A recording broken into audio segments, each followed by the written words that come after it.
Oh, come on down. Hey, oh, come on down.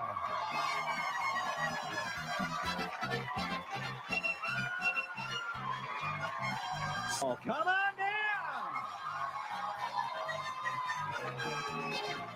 Hey, oh, come on down.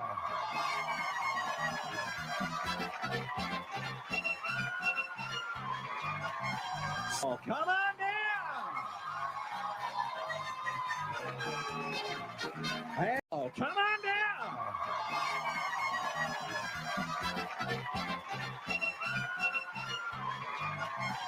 Oh, come on down. Hey, oh, come on down.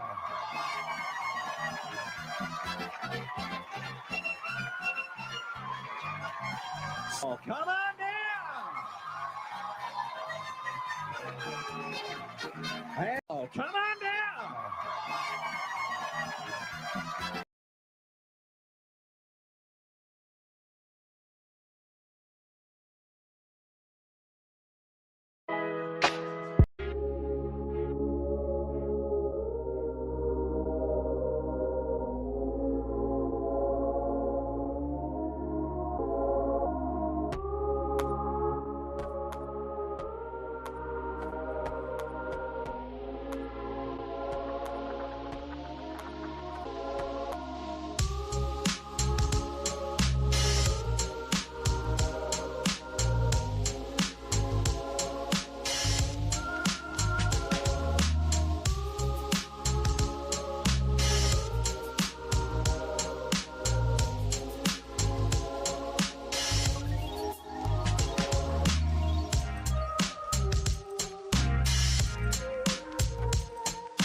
Gentlemen, don't waste your time in the vain pursuit of this, that endeavor, to be hot on hopes and illusions, to be hot on hopes and illusions, to be hot on hopes, be hot on hopes. Gentlemen, don't waste your time in the vain pursuit of this. Yo.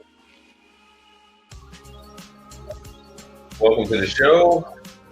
Welcome to the broadcast.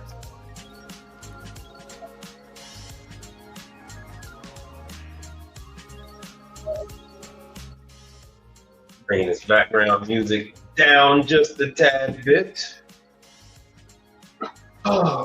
Getting things ready. You're going to have to excuse me.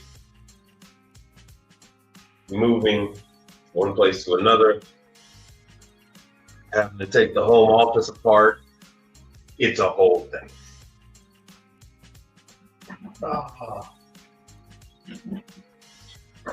Hopefully I'll be done in a couple of days. I think I'm gonna hire about 5 guys, maybe 6 on Saturday, and just start moving a whole bunch of stuff.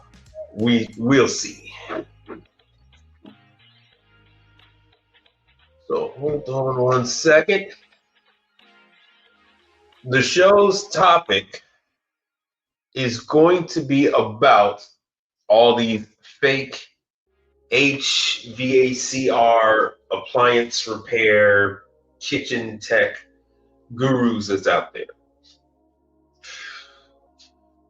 Unfortunately, we're kind of like inundated with these guys right now. They're gonna fizzle out. They always fizzle out. One thing you can be sure of is that they do go away. So please pardon me while I get all set up. Oh yeah, crystal clean appliances. Do I follow you on Instagram, Crystal Clean? Oh yeah. Sorry about this, just getting everything set up. I promise you I'm not going to be on for like a 4 or 5 hour stream. I promise I'm not going to be on that. Not this time. I am exhausted. Woo! I am so exhausted. Kango, what's happening with you, man? All right, let me see here. Let me add in the other stuff. I'm not adding Instagram at the moment.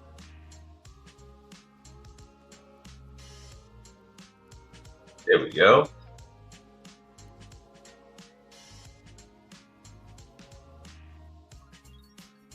Now, what you see on your screen, besides that, stop that one. I have a link for you all to come on up.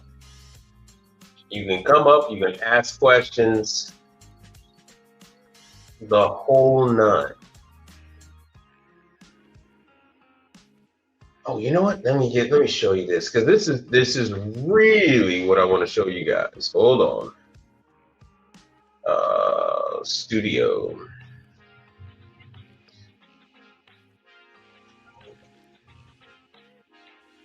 There we go. Back to the studio. No. I don't want to leave the damn site. Hold on. My bad. Back to the damn studio.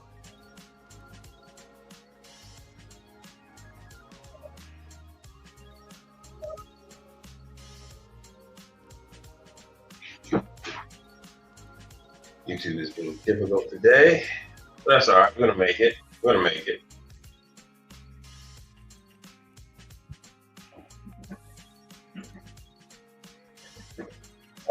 There. And there we go. Now we got power. Now, what I want to show you guys on this, I guess it's my analytics. We're going to go to analytics. Audience. No. None of that. What I'm looking for here is age. Ah, there we go. Now, there we go.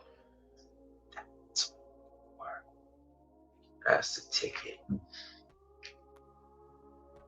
Overwhelmingly, 95.9% is male. That's expected. Let me make sure I take myself off as I set my stuff up. There we go. Now, what does that mean? Let me explain that to you. This means that yes, I'm talking to 95% males, and that only that 5% female. Even with that, it says 4.2, but even with that, most of the women that watch are married women, and they're watching on their channel, they're under their account and not the their husband's account. So that number varies. But what I really want you to look at, you see this number right there, 18 to 24. 18 to 24. That's a 0%. 18 to 24 is 0% have interest in this content. You know something about them? Booby, I probably know a lot about them. Now, let me show you the demographic that is the most important demographic. And the reason for me streaming and broadcasting the way that I do, the way that my message is the way that it is. 45 to 54 years of age is 32%. Look at that percentage of 65 and up. It's 25%, 25 plus.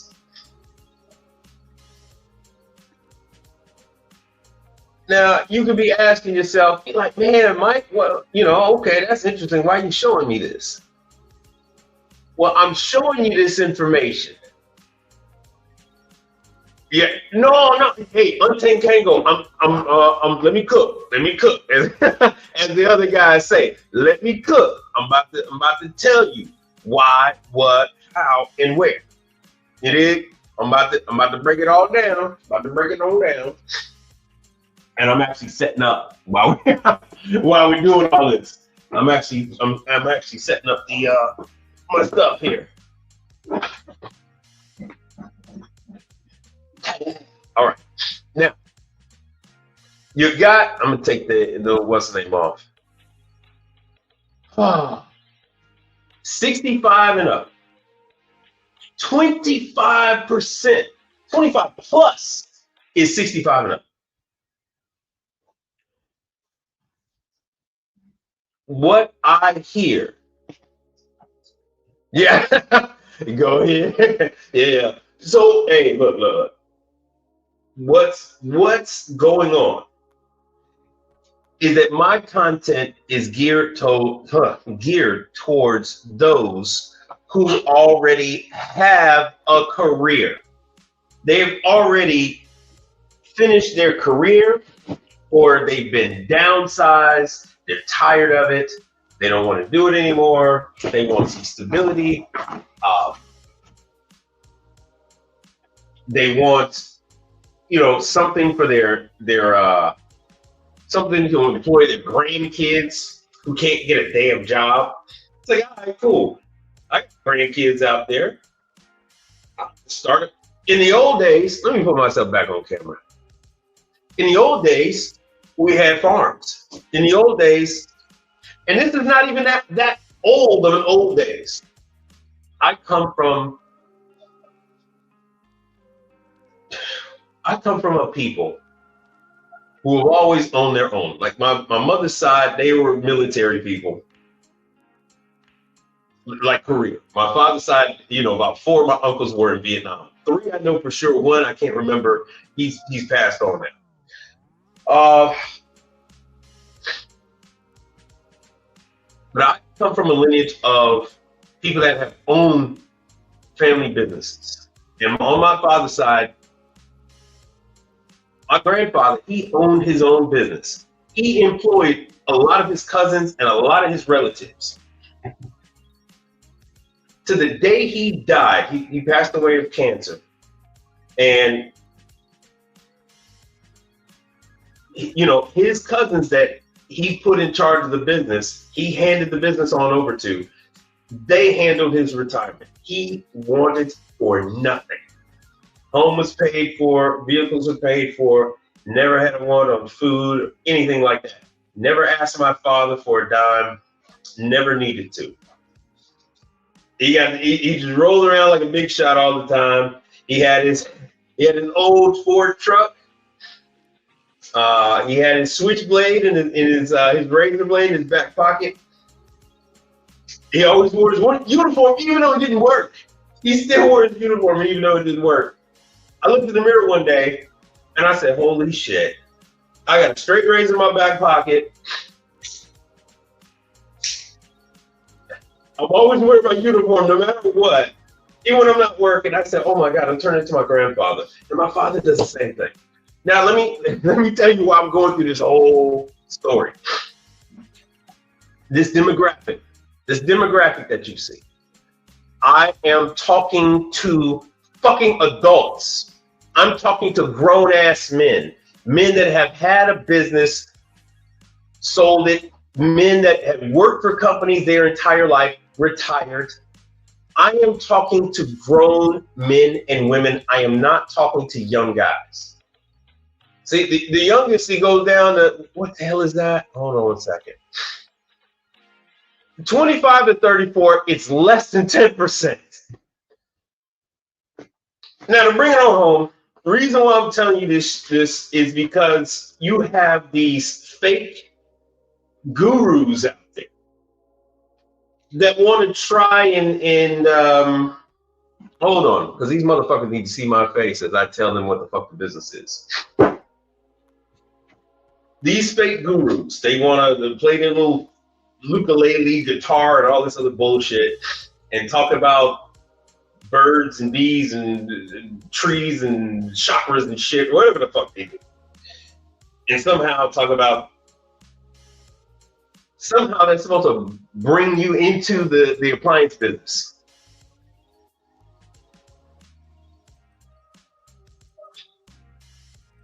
I do not need to tell a fucking 75-year-old man how to run a business. What that 75-year-old man, what that 65-year-old man wants to know from me. What kind of product, what kind of equipment is out there? How do they work on the equipment? How do they scale? I just had this question a few days ago. Is the business scalable? What kind of costs am I looking at with entry? Can I train others to do it? The whole nine. The answer to all that was yes, which is why corporate America is in this. Corporate America, yeah. Shit.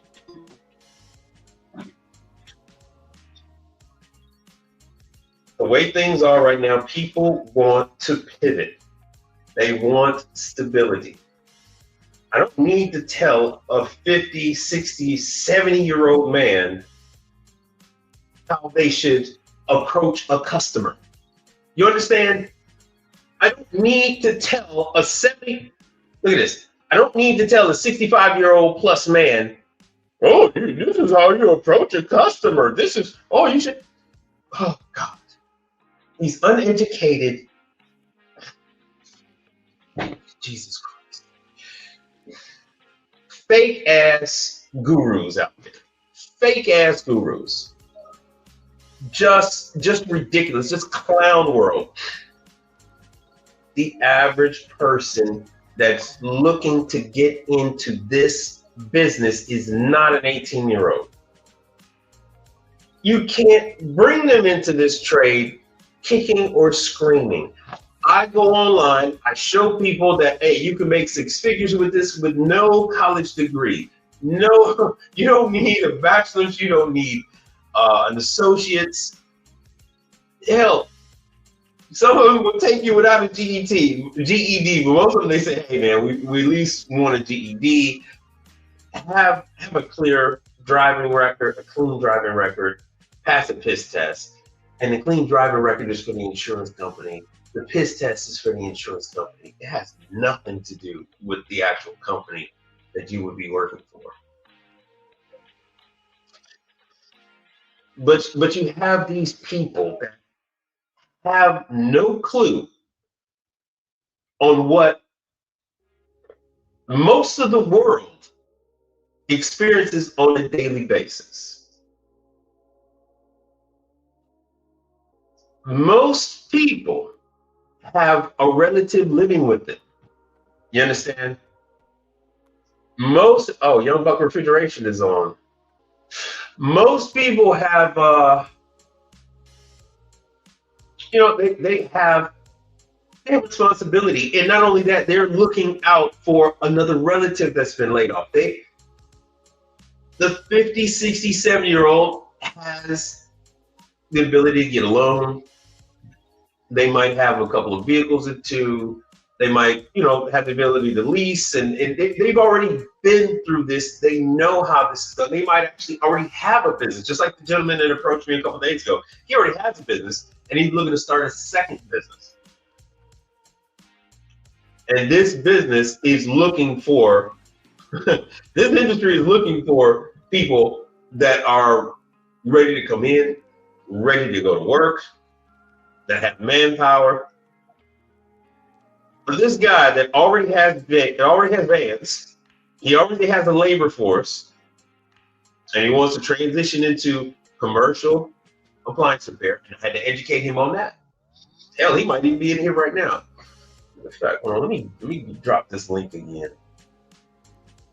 Let me drop this link.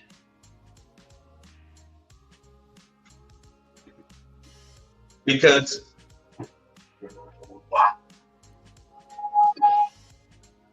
these guys are too chicken shit. They're too pussy to come on here and talk to me. They won't defend their position, but they'll take little fucking shots. They'll take little bitch ass shots. I am he who shall not be named. I am he who shall not be named. But instead of being a man and going and saying what you really want to say, you take little pussy ass shots. Okay. First of all, I do not need to tell men and women who are adults, who have children and grandchildren, how to behave in public. They know how to behave in public. They've retired from companies like AT&T. They've retired from, so many, insurance and things like that. They are looking to employ their grandkids, employ their some of their other friends, things like that. Have a little fun with the business while they're at it. They are looking to teach the next generation, and before they leave this earth, they are looking for something that they can pass on. In the insurance business, the writing is on the wall. We see all the AI.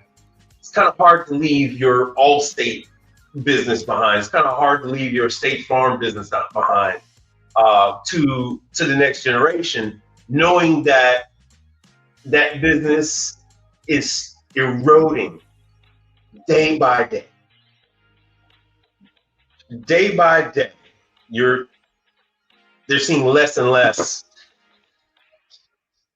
with that. They're seeing more being taken away by the corporation,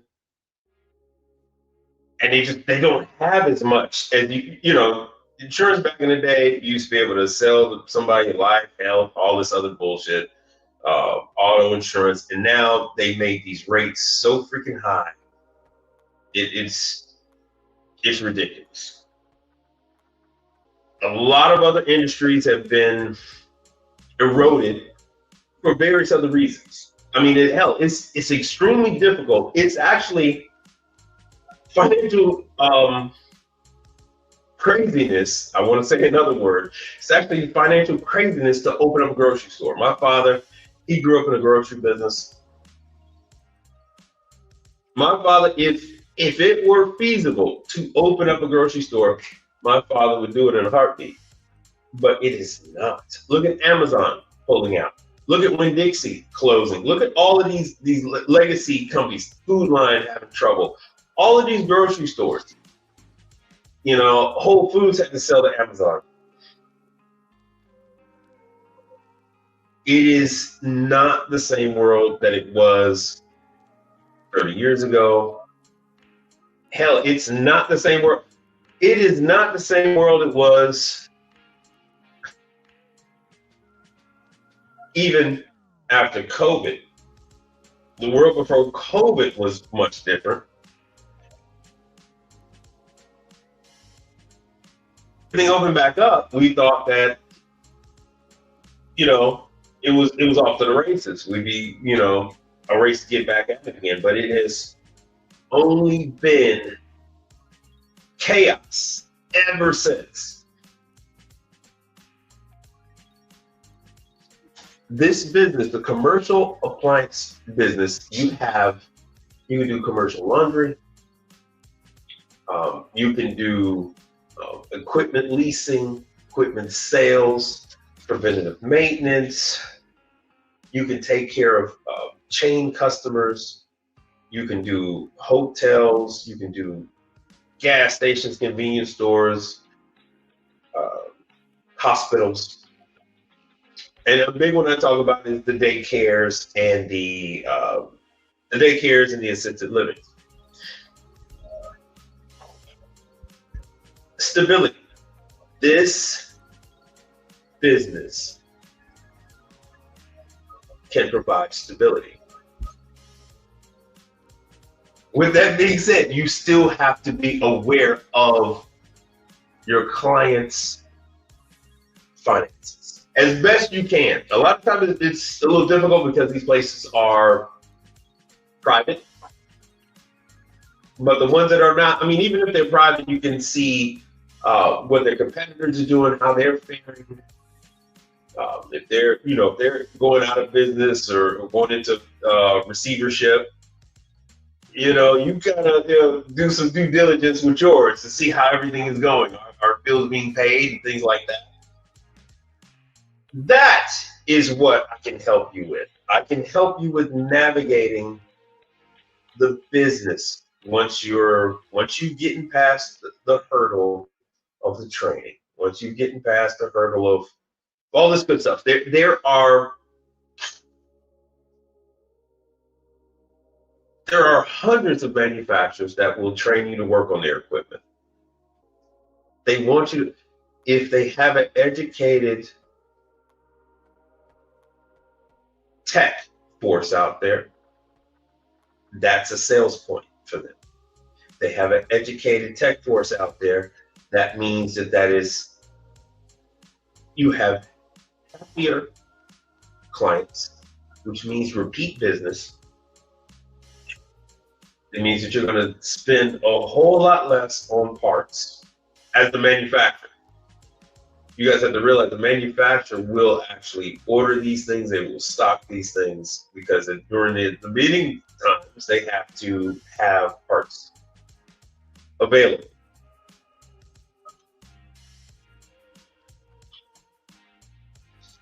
These are all things that you're going to, when you come into the business, you have to learn this stuff regardless.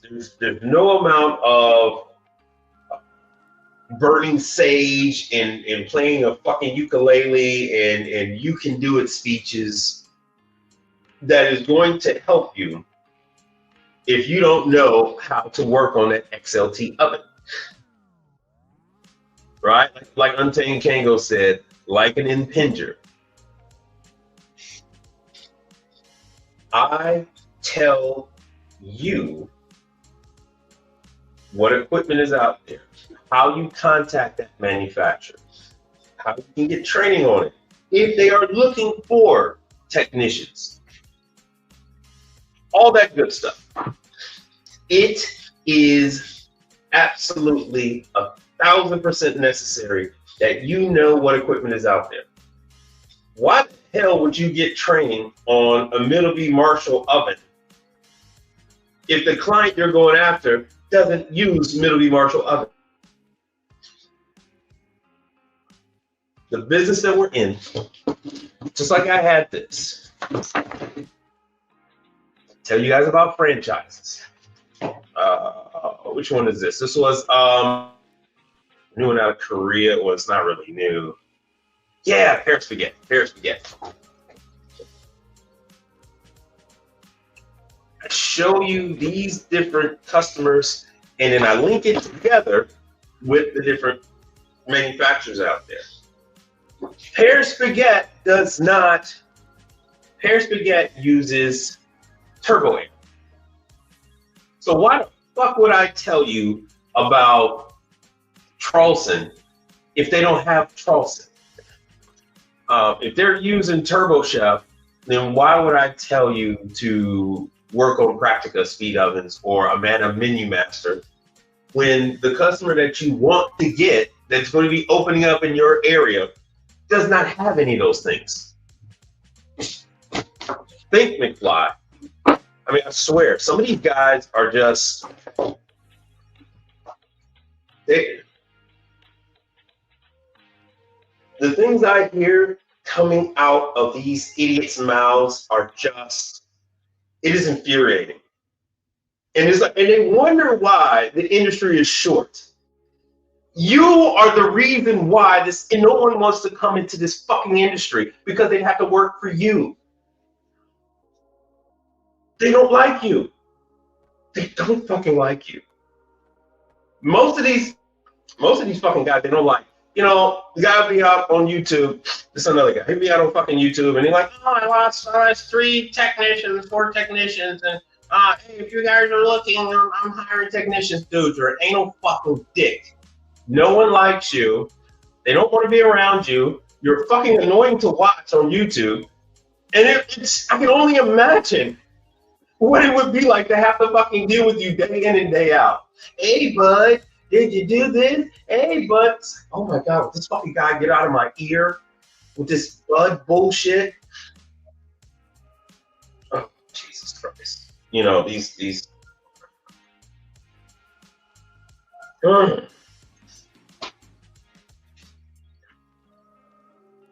I have to break because, you know,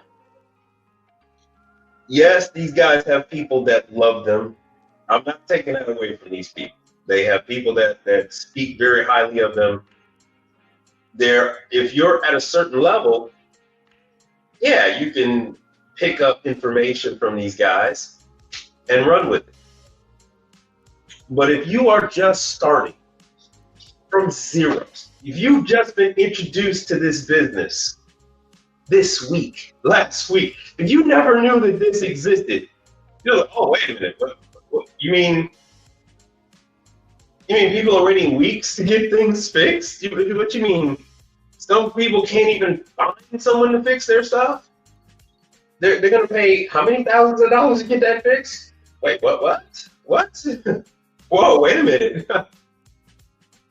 How much do I need to get started? Like, very little. Like $100 tool set from Home Depot, Lowe's, Menards, Ace Hardware, Northern Tool, Harbor Freight. That'll get you started. Harbor Freight's got cheap meters.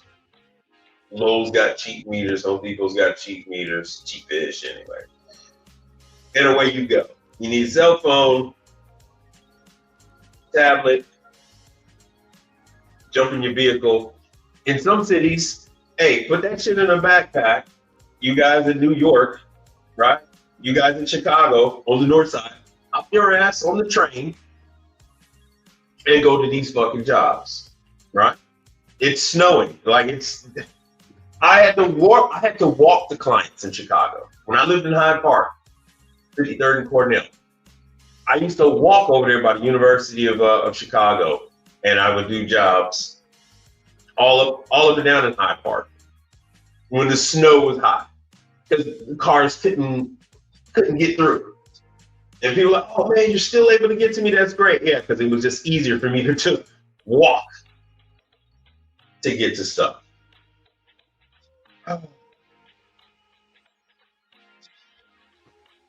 Anyway, what you see on the screen, you don't need any special software.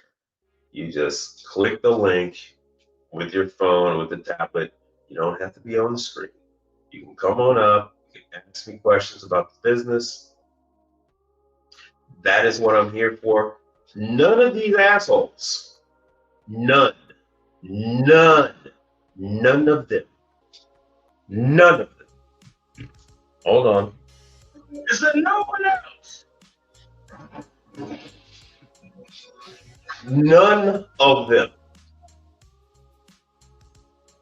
will help you get started. Not one. Not one. You got the only people that are, the only people that are willing to help you. You got me, you got Kevin Tate to learn a trade, you got Mike Sneed, but he's on the residential side. But he's got a background in he's an electrician. So he can make his way through a lot of different pieces of commercial equipment. Outside of the trifecta, outside of the three of us, good luck out there. I see so many people in the comment section on these other weirdo channels. Oh, help me. Oh, where do I go to get this? Where do I go to get that training? And they just ignore your comment. They just ignore it. I'm reading it. I know the fuck they're reading it, but they just ignore your comment. But you guys are still there, like, oh, please help me. Oh, I want to get started. How do I get started?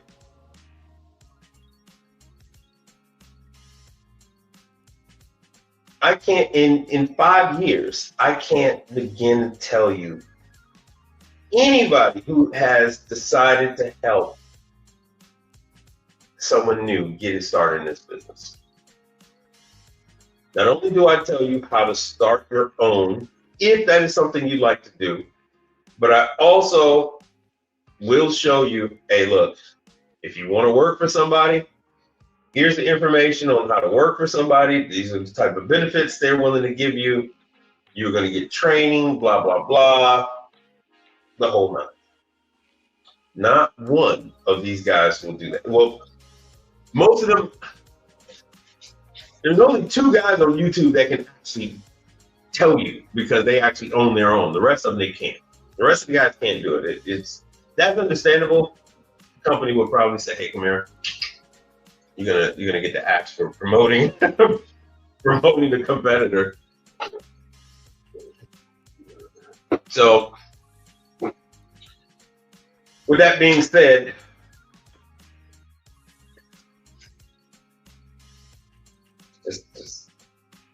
just the ignorance out there, man. Ignorance. These fucking guys are so full of themselves.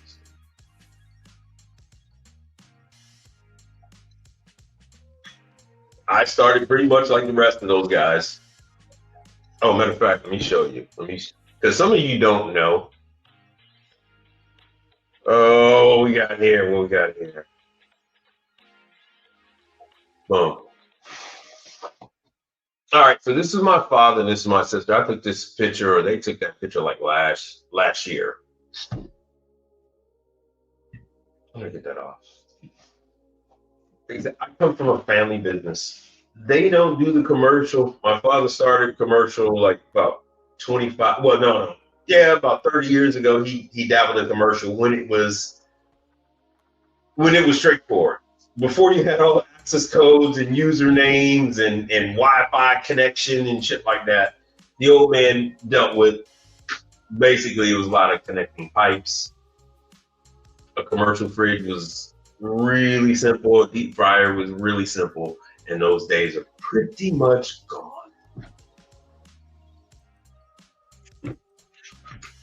So, I am in Houston, Texas. It's the fourth largest market, but as far as franchise growth, it is the city that is most desired over New York, over Miami, over LA, over Phoenix. It is the desired city to be in. So I get to experience all these new locations, all these new build outs. I'm trained and an ASA, authorized service agent, for a lot of these other no-name brands. Why? Because a lot of these new franchises that pop up, they're from out of the country, and they tend to be either loyal to products from their country, or they don't care about your Dalefields. They don't care about Charleston. They don't care about True. They don't care about Continental. That's not their concern. So they'll outfit a whole location with a brand called Blue Air, or they'll use Turbo Air. They'll use Arctic Air. They don't care.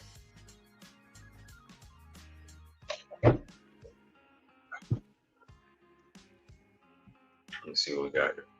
So they can care less. So I have more exposure to these chains than any of the other guys that you watch on YouTube, Instagram, Twitter, Twitch, X. I show you the startups at like Chipotle, Starbucks, things like that, even though you guys don't care. I show you that kind of stuff. I show you new construction. Hold on, let me put this up there. I show you new construction. And, you know, I didn't even show you I show you mom and pops. What their equipment looks like, how long this stuff tends to last, all that good stuff.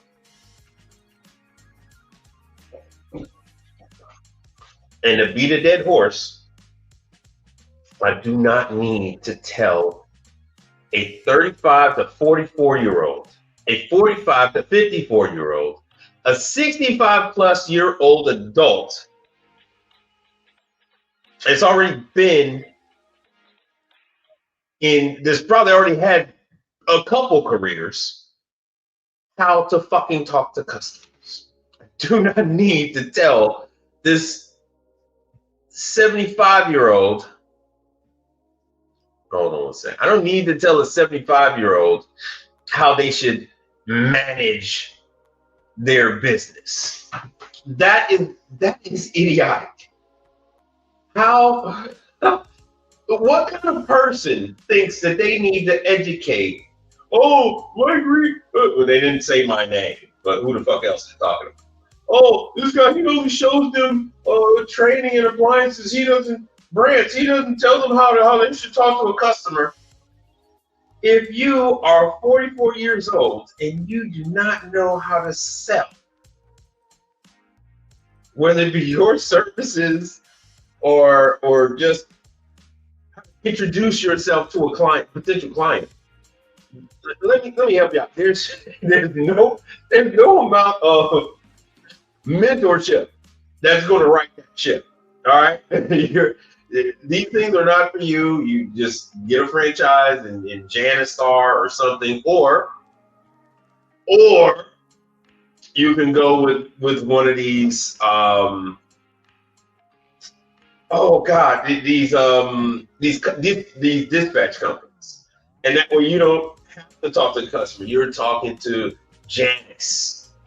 You're talking to Janice, and she's sending you out. She's sending you out a dispatch. She says, nah.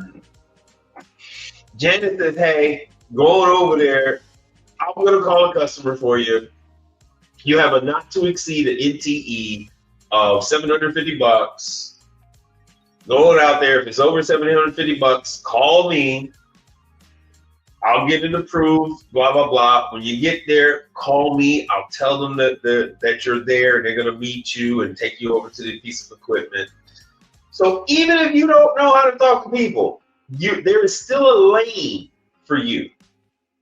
There's still a lane for you. If you're a grumpy fucker, there's still a lane for you. Truth be told, I don't like talking to people. I don't like it. I don't. I'm a 50-year-old black man bruh, I don't like it. I don't like the fucking chit chat. I mean, you guys see me do it on when I do live and stuff like that. That's me being nice. I don't have to. Most of the time, I'm joking around with them. But usually, I'm browbeating them, and dogging them out a little bit in a nice way. HVACR. Key, what's up? He says, what's up to all of us? So, yes, if you want to be in this business, everyone is not going to end up with 15 techs out on the road. Not everybody's going to end up with McDonald's as a client or, all this kind of stuff. Truth be told, you can actually have a very nice business with 2 or 3 large chains. If you wanted 1 or 2 guys. Like me, myself, with my skill level, I can handle a chain of up to about 25 to 30 locations. I can't manage more than that. And to be honest with you, it's kind of rough. It's kind of rough just doing PMs. It's kind of rough doing PMs if you got about 20, 25 locations and you're just doing PMs. A significant portion of your time is dedicated to just doing the quarterly PMs on those locations. It gives you floor, it gives you stability. If you're doing PMs like that, that is a perfect situation for you to then bring in someone that does not need a high skill level. You can bring in your nephew. You can bring in your wife's, your stepson. You can bring in your nephew, your cousin's kids, and when I say kids, I mean they're going to be like in your 20s. They're going to be early 20s. You can bring them in, and you can teach them how to PM. They don't need a meter. They don't need much more than a screwdriver.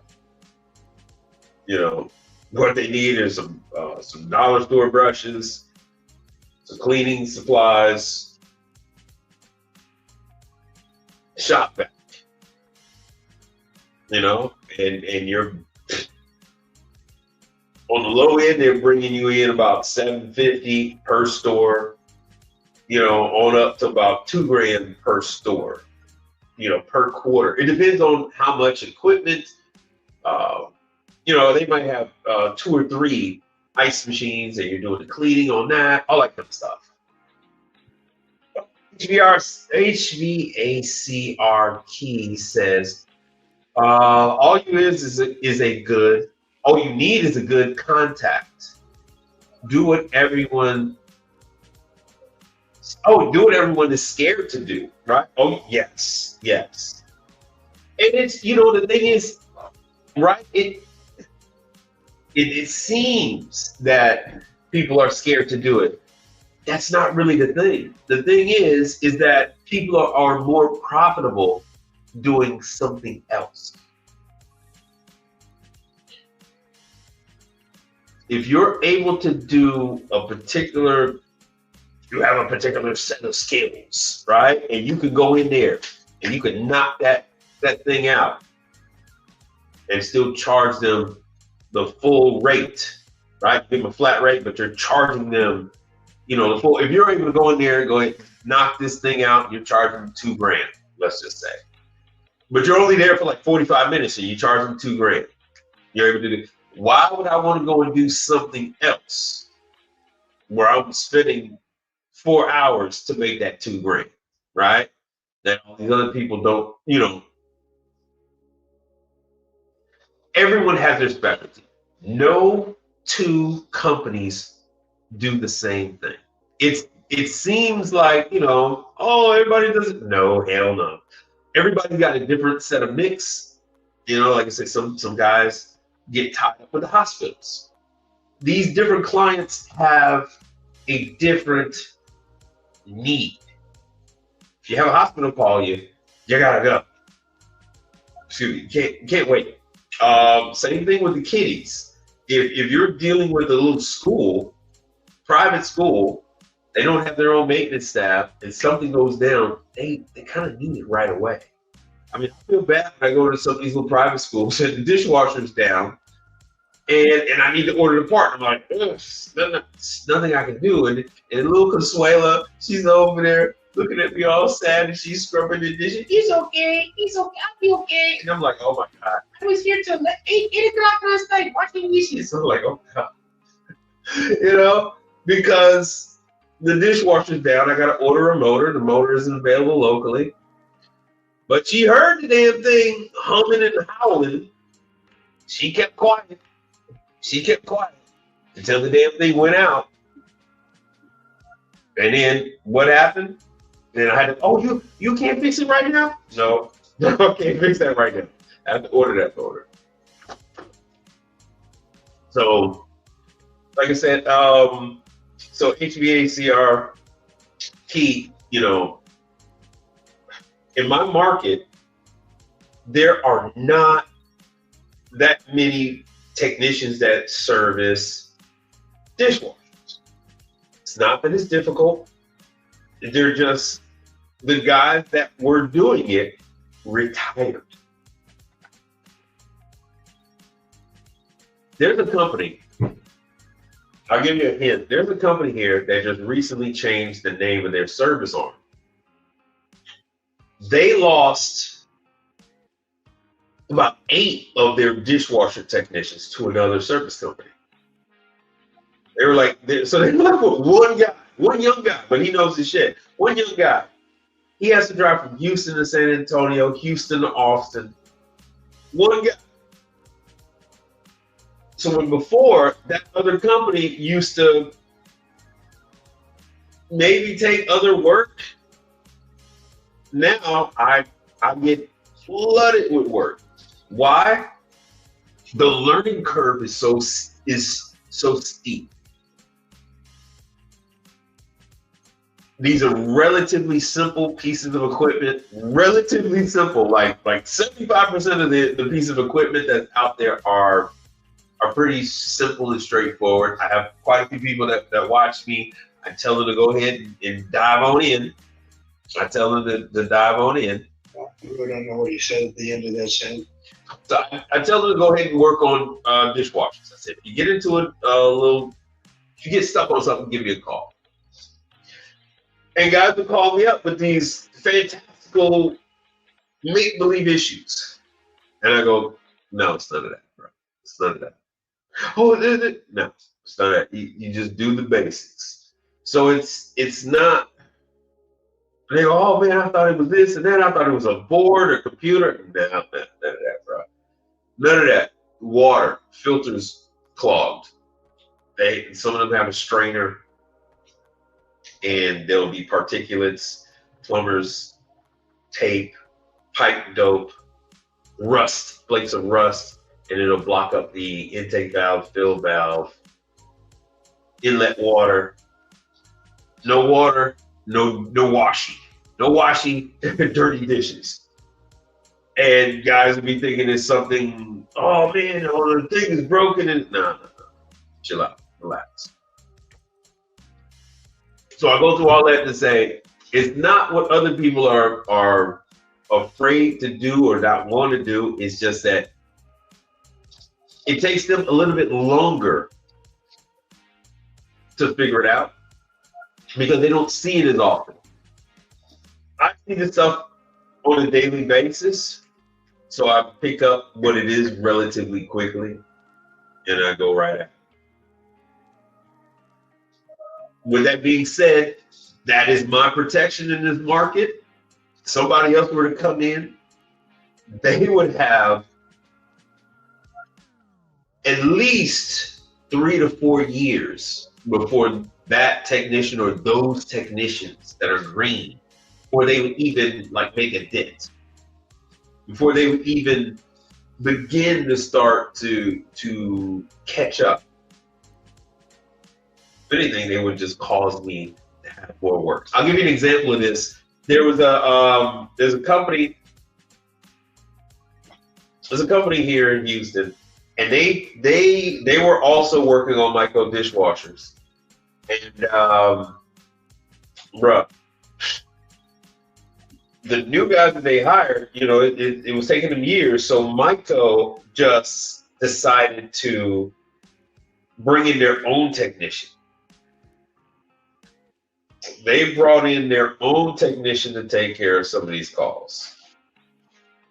That's how rough it is out here. I got another manufacturer. This is on deep fryers. A very large nationwide company has such green technicians that they can't figure out regular fryers. You know, $750, $1,000 fryers, not a bank of fryers at Five Guys or Chick-fil-A or something like that, just a regular fryer. They had to just cancel that manufacturer just had to wipe that company off the books altogether. Say, hey, we're not doing any business anymore. This company brings in revenue with a B. And that is the issue that they're having. So, like I said, if you jump in today, what you need to know, for all you people jumping in, you need to know what equipment is out there, who's using the equipment, right? What should you focus on? What should you not? What are, like I said, what the equipment is, when are they doing training on it, if at all, who's supplying the parts for it? Should you be an ASA for the company? Should you not? These are things that you need to know. Not how should you approach a customer, how you should do customer service. That is not what the let me make this bigger. That is not what a 55-year-old needs to know about the commercial appliance business. That's not what a 45-year-old needs to know. A 45-year-old has at least been working since they've been 20. Most, let me put myself back on the big screen. Most people nowadays have worked some kind of telemarketing job, some kind of, like back in the day, remember Prince had Girl 6 and stuff like that? Like we had a lot of phone operator jobs back in the 90s. A lot. I mean, you used to, hi, would you like AT&T? Would you like Comcast? Would you like DirecTV? What the hell was that other satellite? Anyway, so, you had a lot of that. People sell cars, they used to sell ATVs. Hell, back in the 80s and 90s, guys used to get a job selling Honda scooters. Remember Belleville DeVoe driving the little scooters and stuff like that? Bruh, I don't need to teach a 45-year-old how to do sales. What that 45-year-old needs to learn is what is pertinent to the customer. So I tell you what the product is, how important it is, what the cost of the product is. Like there's a guy that called me up the other day, and he was asking about Spaceman. And I said, yeah, bro, just like you fuckers out there. What was it? Not Taylor, but oh God, not Electro-Freeze. Emery Thompson. All these fucking guys are all whipped up in a tizzy about Emery fucking Thompson. And I kept trying to tell you guys, I said, look, man, a $20,000 piece of equipment, it doesn't break down like that. This stuff is rock solid. Spaceman is Chinese, but Spaceman is pretty rock solid. You don't have many issues with this equipment during like the first 5 years. Only time you have issues with this type of equipment is through customer abuse and the fact that the people using the equipment do not know how to put it back together. Those are your main things. And the guy called me the other day. He was like, "Yeah." I told him, I said, "Hey, man, no. Oh man, maybe the voltage or your power." I'm like, "What the hell? No, man. It's a brand new location, right? Yeah, they've been open for a year, bro. It's not. I guarantee you, it's not a 3-phase unit being used on single phase. I'm telling you, bro. They put the damn machine together wrong. Spaceman, Stolting, they do this shit all the time. They damn, the names escape me.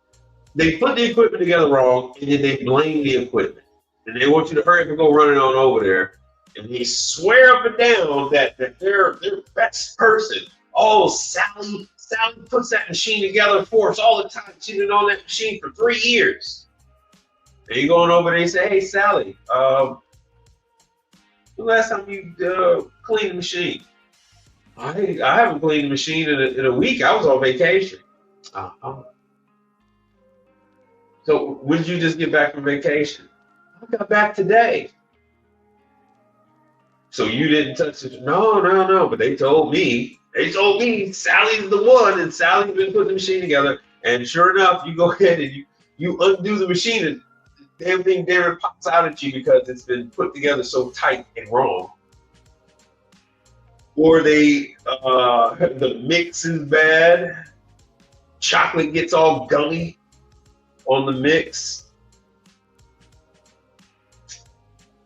They don't alternate the barrel, the mix. They don't alternate the barrels, and they have all kind of issues and things like that. So you'll. And see, I want you guys to take notice. Let me turn on this chat again. I want you guys to take notice.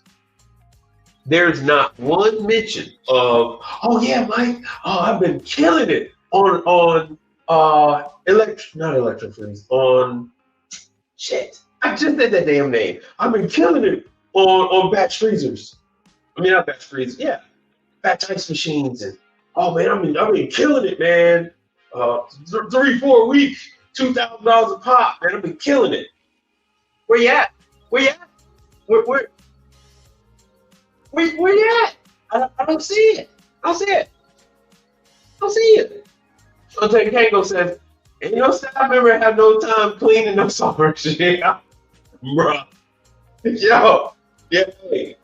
You know how people say, how in this business that we're in, we don't eat ice, we don't like ice? Bruh. I do not want soft serve of any flavor. I don't want milkshakes. I take that back. I got some pictures for y'all too. Certain places. I'm gonna show you these pictures. Hold on one second. I'm gonna show you these pictures. Ooh, hold on, let me see. Let me connect my phone. Yo, these guys and gals, they do not clean the machines. They don't even flush the machines out, bro. They don't even flush the damn machines out. Okay, I got HVAC Pat on. What the hell is this? Let me see if I can go into this dude's thing. I'm show you, I'm on here right now. Let me show you this real quick.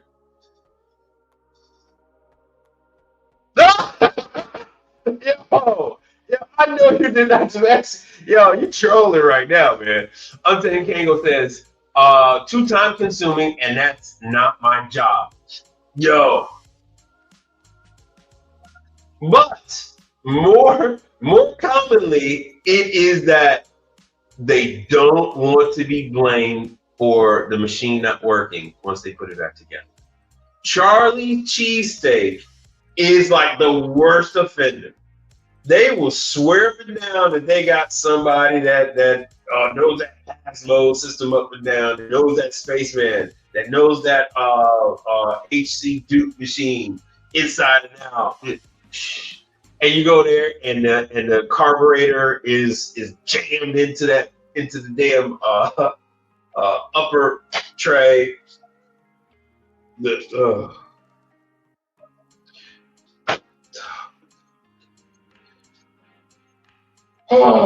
don't put O-rings on the dasher.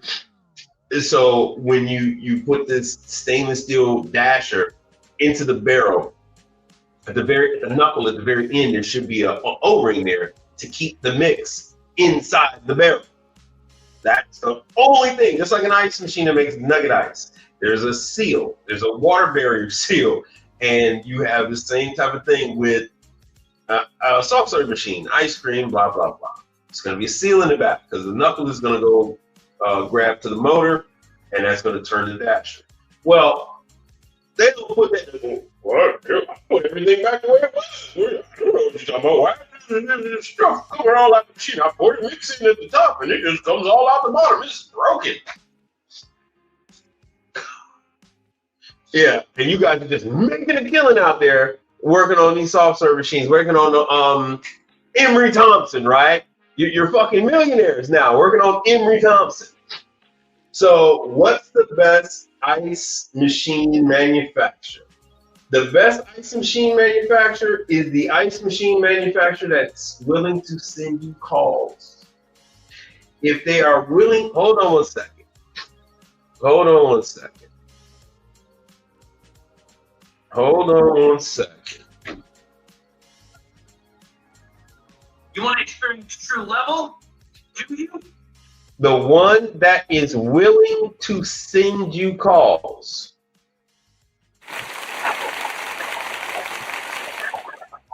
I don't give a damn if it is cold draft. I don't give a damn if it's max ice. I don't care who it is. If that ice machine manufacturer is willing to feed you work, that is the best one.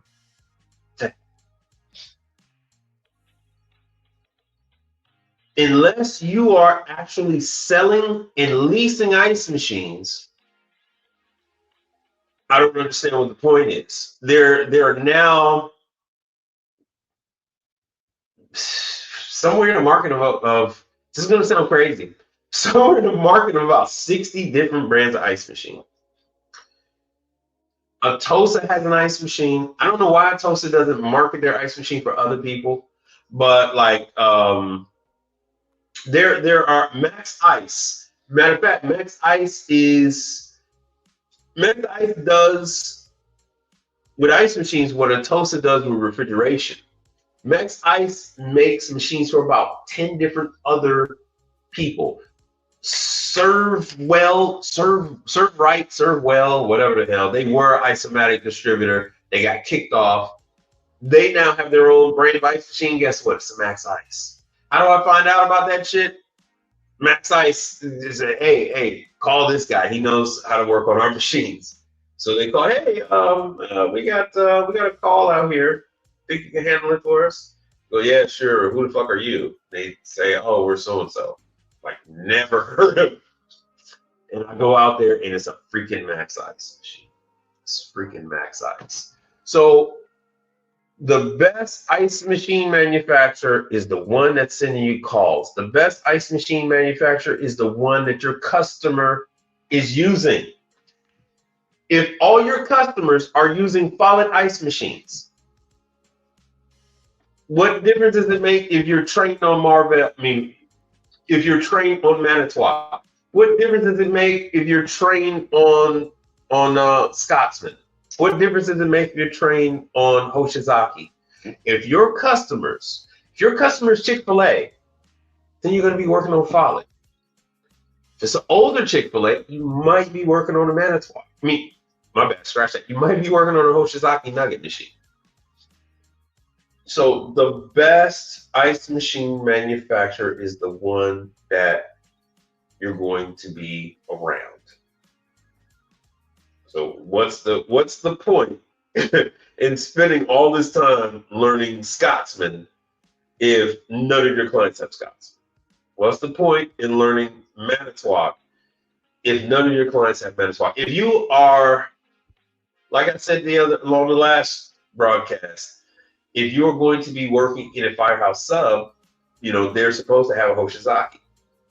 Now it's a free for all, but that's when you go and scout out and you say, hey, mind if we take a look at the equipment, and then you could go from there. You say, okay, you got Hoshizaki, all right, cool. You got AJN tunes, you got True Refrigeration, you got Holman contact conveyor bunt toasters, cool. So that is the most important thing, and that is what this broadcast is all about. That's what this channel is all about. It's not about fucking playing and talking about sunbeams, moonbeams, chakras and shit. And it's not about, well, bud, it's about no, none of that bullshit. All right, so Untamed Kango says they totally don't know that over time, the lubricant, over time, the lubricant wears out, yes, and leaks the product onto the drive motors. Ew. Well, yes, the lubricant will wear out. And Untamed Kango, don't forget, each manufacturer has a lubricant that they recommend. And now, across the board, all of these manufacturers, save one, and I think that's Spaceman. All of the manufacturers, except for Spaceman, say don't use Haynes. And you used to be able to go to Freight and get the Haynes food grade lubricant. So now they want you to use the Sterasheen stuff. Everybody has their own, and they ship it out with the equipment.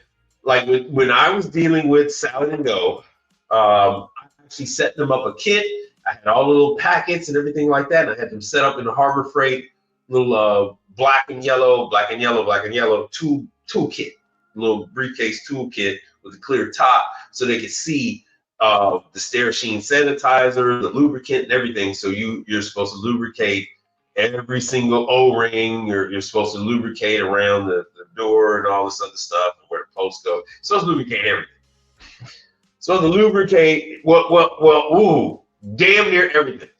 Because Untamed Kango, some of the manufacturers have found out that if you lubricate that O-ring that goes in the back, where the beater bar, the dasher, the mixer, where that goes into the back, you're not supposed to lubricate that O-ring.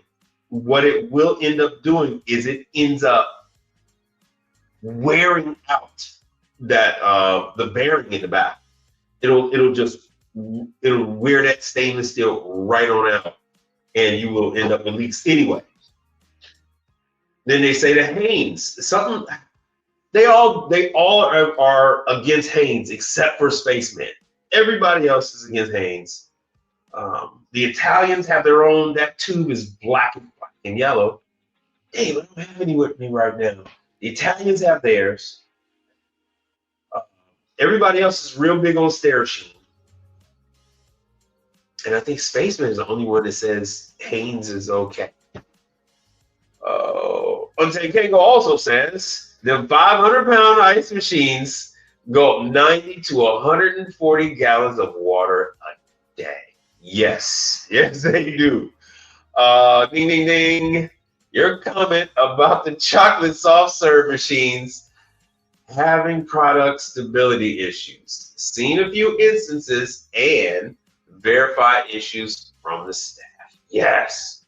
Yeah, because I asked, hey, when the last time you guys switched barrels? Because you'll go and you'll see if they got if it uses a belt to turn the dasher. You look and you'll see rubber shavings down there, and you won't see it on the other side. And you'll be like, so this barrel over here is the one you had chocolate in. Oh, how'd you know that? Lucky guess. Lucky fucking guess. So, when the last time you guys changed the chocolate? Well, chocolate has been real slow moving, and we haven't changed that in a week. Bro, you know you're supposed to change the chocolate out every 3 days, right? Yeah, but we haven't sold it. So, no, what ends up happening is you're supposed to have a certain level of overrun. That YouTube has just been flooding me with overrun on soft serve machines, and bro, yeah, you're supposed to have a certain level of overrun. The longer a mix has been agitated, the lower your overrun. The longer a mix has been agitated, especially chocolate, the more it gets gummy. And your viscosity level is all off, and it ends up working harder, and you end up burning out stuff. You get the machine will start tripping breakers if it doesn't have one on the motor itself. Like Spaceman has one on the motor itself in the back, that green button. Oh, it's just fun. But I still have yet to see that you guys are singing the praises on all of these damn batch ice cream machines from. Damn, the guy retired too. The guy with the one eye and the fucking dog. He was a dick. Oh man, he retired. He's still alive, but he was a dick. His friend that has the ice cream shop, he's still around though. All right, hold on one second. Let me share this. Yo, this is HVAC Pat on, I think it's Twitter or something like that. When you get a chance, check him out. I'm inviting him on the show. He's a Safesa member and he works for Whaley. But he's welcome. He is fighting a good fight, trying to tell people, about the industry and whatnot.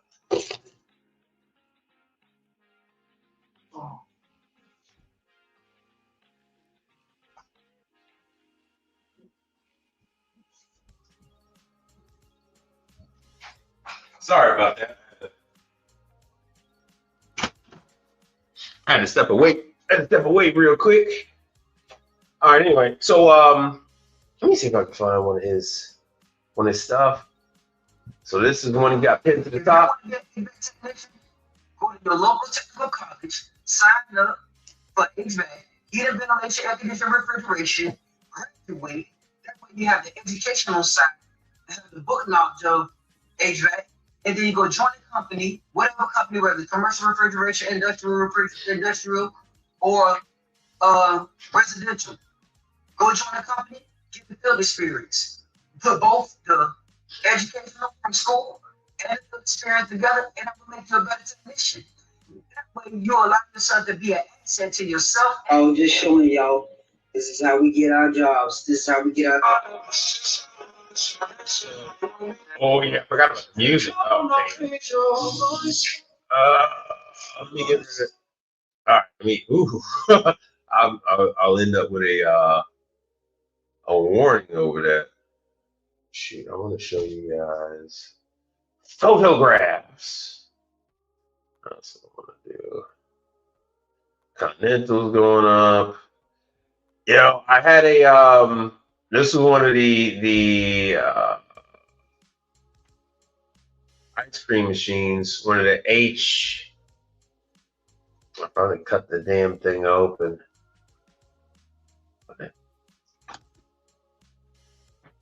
This was in the wall. It had a leak in the wall. And the only way you can get to that damn leak is to cut the side.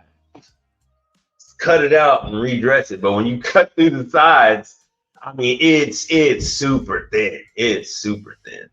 And I just so happen to find the damn leak. Hold on one sec. Let me go on in here. This morning I dropped my daughter off at school, and yeah, Icy was there to do the FBD machine. So yeah, was oh, was it yesterday? I thought that was this morning. So there's a brother is he going into Burger King to do that FBD machine. Oh, who was this? Who was this? What was this? Oh yeah, that was still him. What place was this? Oh, this was Pizza Hut. I went and got pizza yesterday. They had a slightly different setup. Slightly different setup than everybody else. Oh, I ran into Canteen. I do jobs for Canteen. Bun. I teach you guys about Bun. Oh yeah, shame on me for teaching you guys about these different brands, because you know, you're just supposed to know just through osmosis what brands are out there and who uses them. So this is a brother that was out there, and I didn't realize he was in a Canteen. Every now and then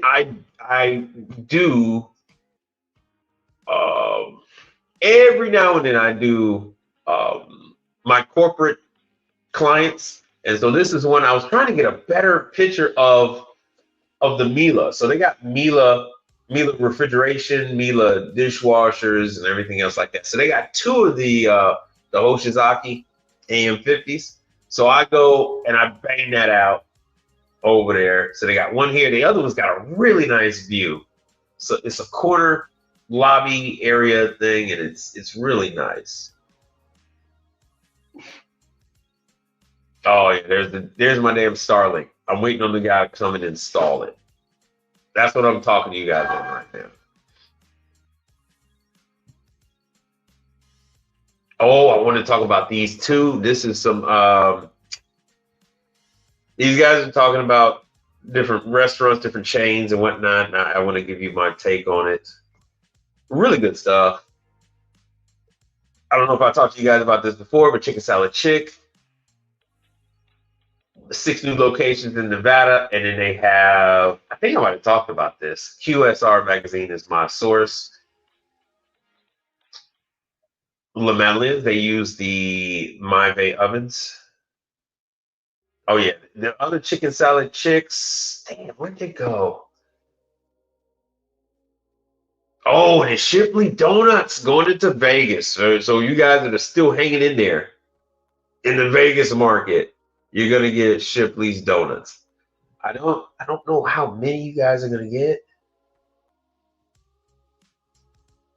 but we can get into that kind of stuff.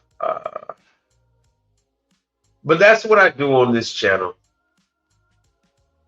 I talk about who has what equipment and then who's using it, because the best ice machine manufacturer, you know, that starts fights. If you talk to a guy who is taking care of Hoshizaki ice machines that were purchased 6 years ago, that guy is going to swear. That guy is going to cut you. That guy is going to cut you if you say anything bad about Hoshizaki ice machines. If you talk to someone who has ice machines that were made during the pandemic, And like a year or two after the pandemic,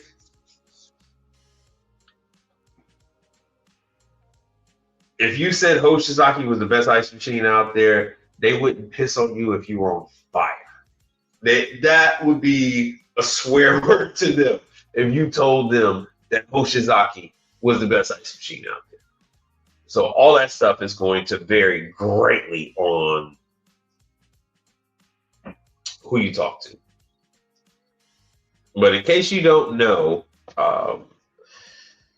Hoshizaki changed the method of their friction bonding.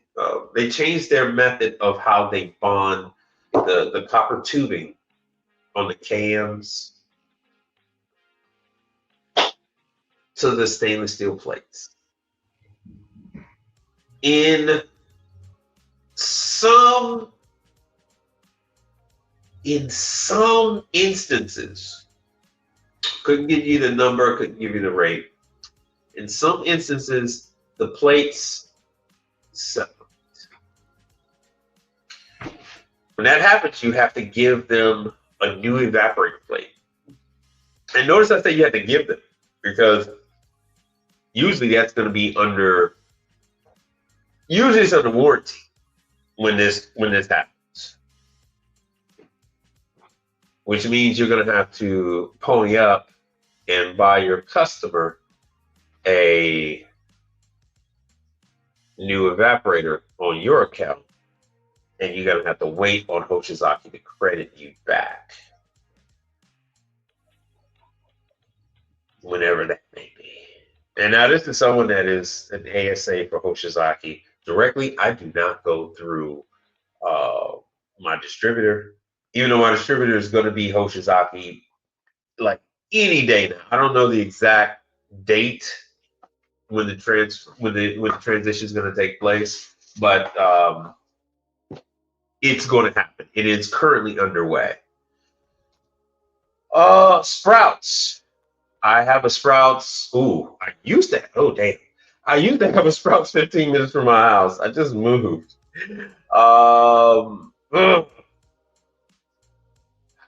So now I'm not near a Sprouts, and I'm not near a Trader Joe's either. Sprouts is going to open up 40 plus stores in 2026. Now, where the hell they're going to open them, I do not know. Who is this? Is this QSR magazine that gave me this? Who the hell was this? Chain store age. Chain store age? Chainstorage.com. That is my source for this. Let me see what the hell they got going on. And once again, how the hell do I cancel this damn thing? We cancel this. Would you guys like for me to get into some? Oh yeah, I'm in Texas. And yes, it was 70-something degrees today. Yeah, you will. There are Black and Hispanic cowboy groups, well, horse riding groups, because cowboy is a derogatory term. That's why they use terms like ranch hands, cow hand, cattlemen, stuff like that. But this was the Hispanic group. It was funny because the one Hispanic group is on one street, and you go traffic light down, and the Black horse riding groups are on that side. That's the wife. In case you want to know what the wife looks like, that's the wife. Oh, that's the daughter. That's also the daughter. That's the daughter as well. All right, let me get off of this thing. Oh shit, you don't want to see those? I do good ones and bad ones of my wife. She hates the bad ones. All right, so let me close that. Let me remove that. And let me add in a new screen.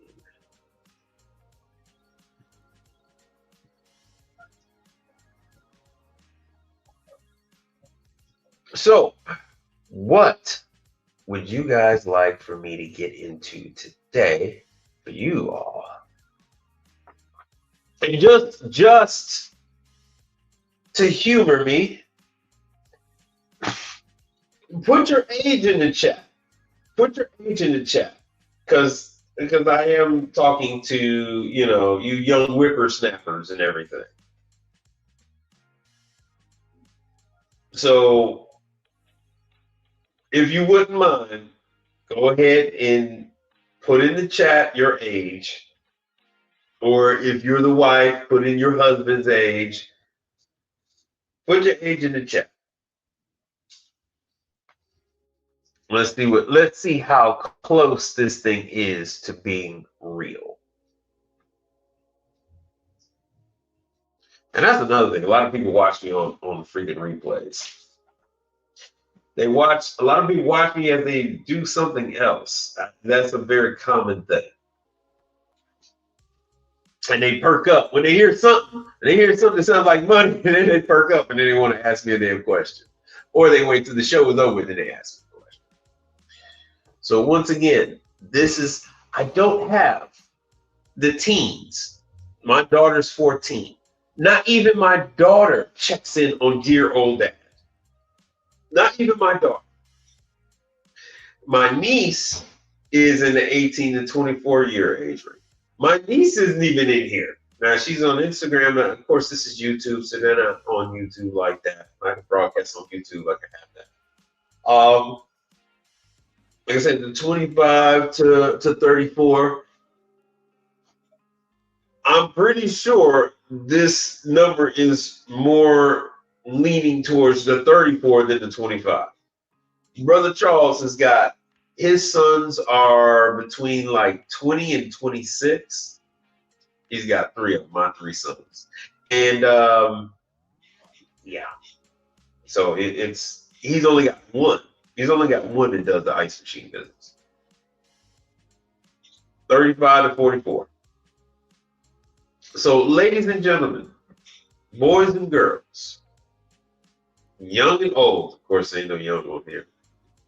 Why in the hell would I focus my efforts on, oh, you know how you should talk to the customer, and oh, this is the best way to approach the customer? No. You all are you're probably more experienced in running a business than I am, which is why I do not teach you how to run your business. There are people that you hire to do that. What I tell you is who makes the equipment, when they do the training, if at all, where you have to go, who you need to contact. Because if you don't even know, like this question, what's the best ice machine manufacturer? That tells you everything you need to know. So if people are asking questions like this, they really do need to know.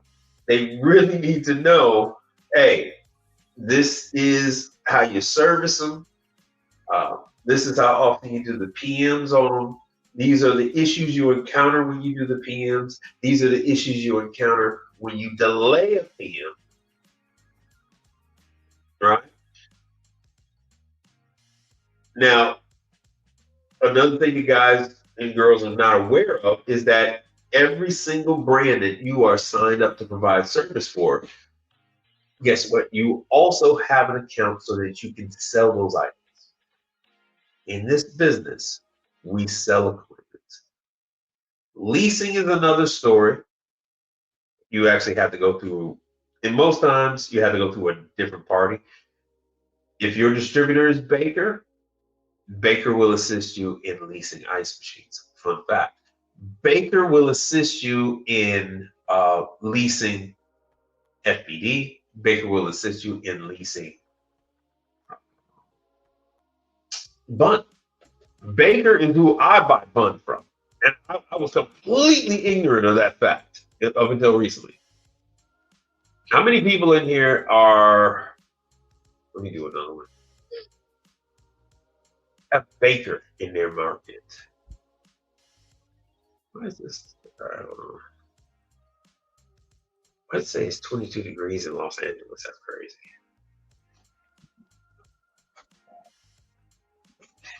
I show you guys Baker all the time. But Baker, I was completely unaware that I buy Bun. They showed me the line card, and I was like, what? I was under the impression that they were just like HVAC stuff. There it is.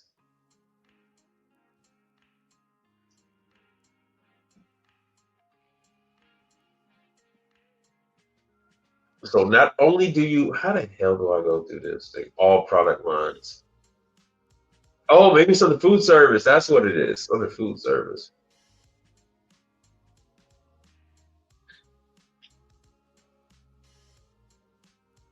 Let's see here.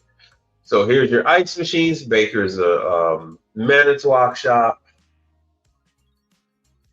For a brief moment in time, they had a second line of ice machines that did not last long. And what the hell? Where's the coffee machines? Oh, line sets. Where's the coffee? Manitowoc Park. This is crazy. They gave me a line item card, and it had all kind of coffee on here. And now I can't even freaking find it. Anyhow, well, since I'm on here anyway, let me go to Baker. Baker events.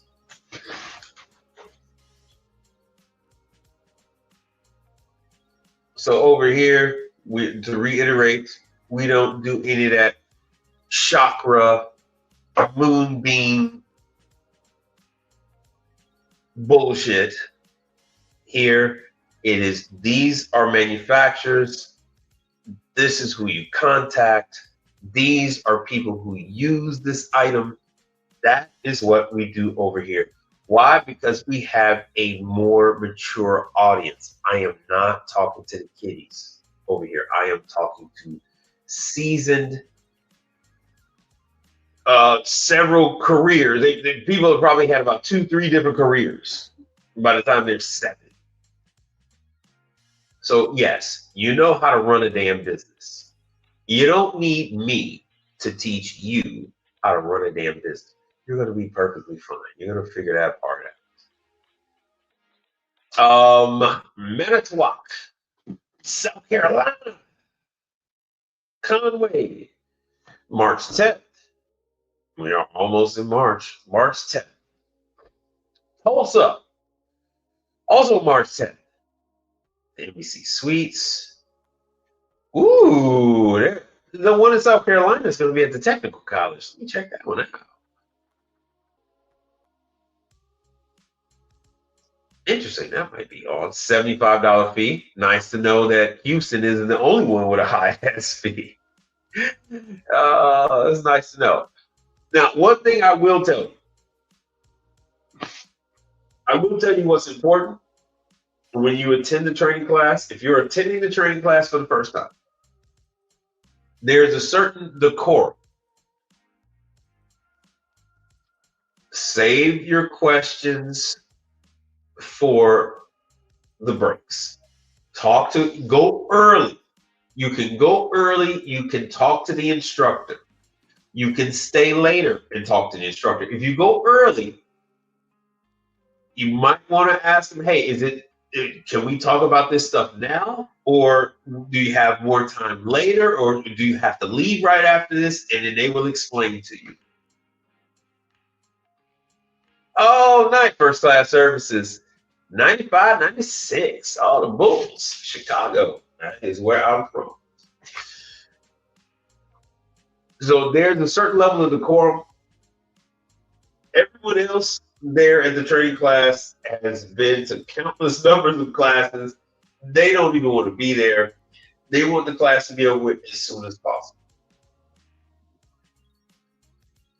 Take plenty of notes while you're there.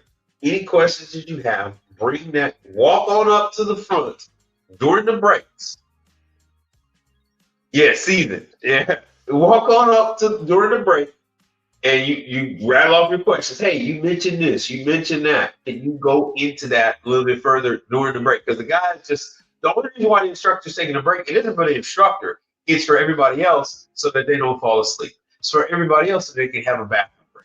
But that instructor, that is what they do. They'll rattle on the entire time. So the break is only for the people in class. I have yet to see any instructor, Hoshizaki, Isomatic, Scotsman, Manitowoc, even take a bathroom break. In all the years, maybe one, like when they had the super long classes, they might hit the bathroom during lunch or something like that. But other than that, they don't even go to the bathroom. So during the breaks, you can go ahead and hit them up. When the class is over, you can go ahead and hit them up. You can take your tools, the tools that they give you. It's like, True will give you a tool. Screwdriver, of course, I don't have the insert really. But they will, they'll let you take the units apart, do whatever you have to do. If you've never worked on one, even for cleaning, say, hey, look, let me go ahead and try to take this trough out on this Manitowoc. Let me see if I can take it out, put it back together. They'll be like, yeah, sure, go ahead. And you could, if you have any issues, they will help you out with that. And like I said, they see if they have any time for you afterward, and make sure that they get you set up. Make sure you're set up with that distributor and everything else like that, so that you can order parts, so you get paid for any work that you're doing for your clients. Manitowoc, they're not going to send you calls. I mean, the distributor might send you calls. Manitowoc is not going to send you calls. Matter of fact, I'll pull that up in a second. North Charleston, South Carolina. That's also March 10th. How many trainers they got? That's also okay. So that guy's running like hell. That's 4 to 9. So this is going to be the same trainer. This is going to be the same trainer from 4 to 9. So the other class is during the morning to the afternoon, and then he's going to drive from one city to the other and then do that class in the evening, which honestly most guys prefer, really. Here's another one that's 8 a.m. That is Oklahoma. So that is, that's the 11th. So that's going to be the same trainer. He's going to go from Tulsa to Oklahoma. Damn, that's all day. What the hell is that all about? That's pretty long. Oh, that's pretty long. Whoa, I'm just noticing that these are pretty long. 8 to 4. Yo, 8 to 4. So you've got plenty of time to take your notes, have your questions, ask during the breaks. See if I can get. Oh, okay. So it is definitely time for me to put out another ticker tape about the training classes. So Manitowoc, Georgia, March 12th. Air Force Museum. Oh, that's a nice setting. Oh, they're being really creative over there, real snazzy. Allied Services over there, Ardmore, Oklahoma.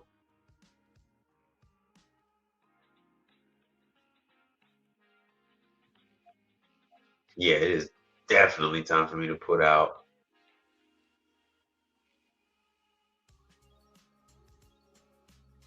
Hold on one second.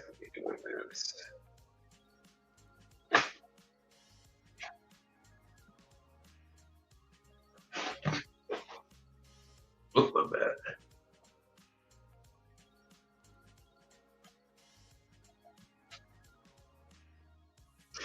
Oh, you know what? Let me ask this. Hey, Ryan, what brands of ice machines are you familiar with? Put it in the chat, the different names of ice machines that you're familiar with, so I can fill in some of the blank spaces that you might have. And thanks for commenting, by the way. That really helps the channel. All right, let's see here what else we got here. Oh, Knoxville, Tennessee. So that's already March 17th. You can get the list of events directly from the Manitowoc site. It is on an Excel sheet. Uh-oh. My bad. Hold on 1 second.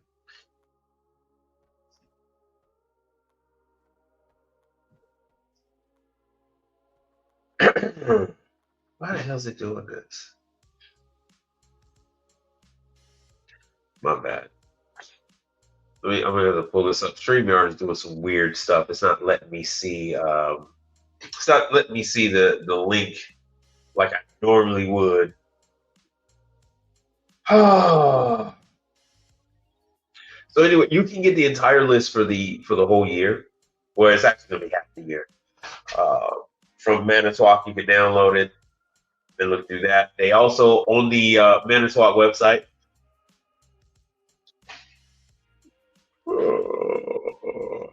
On the Manitowoc website, they're also going to have the in-house training class in Manitowoc, Wisconsin.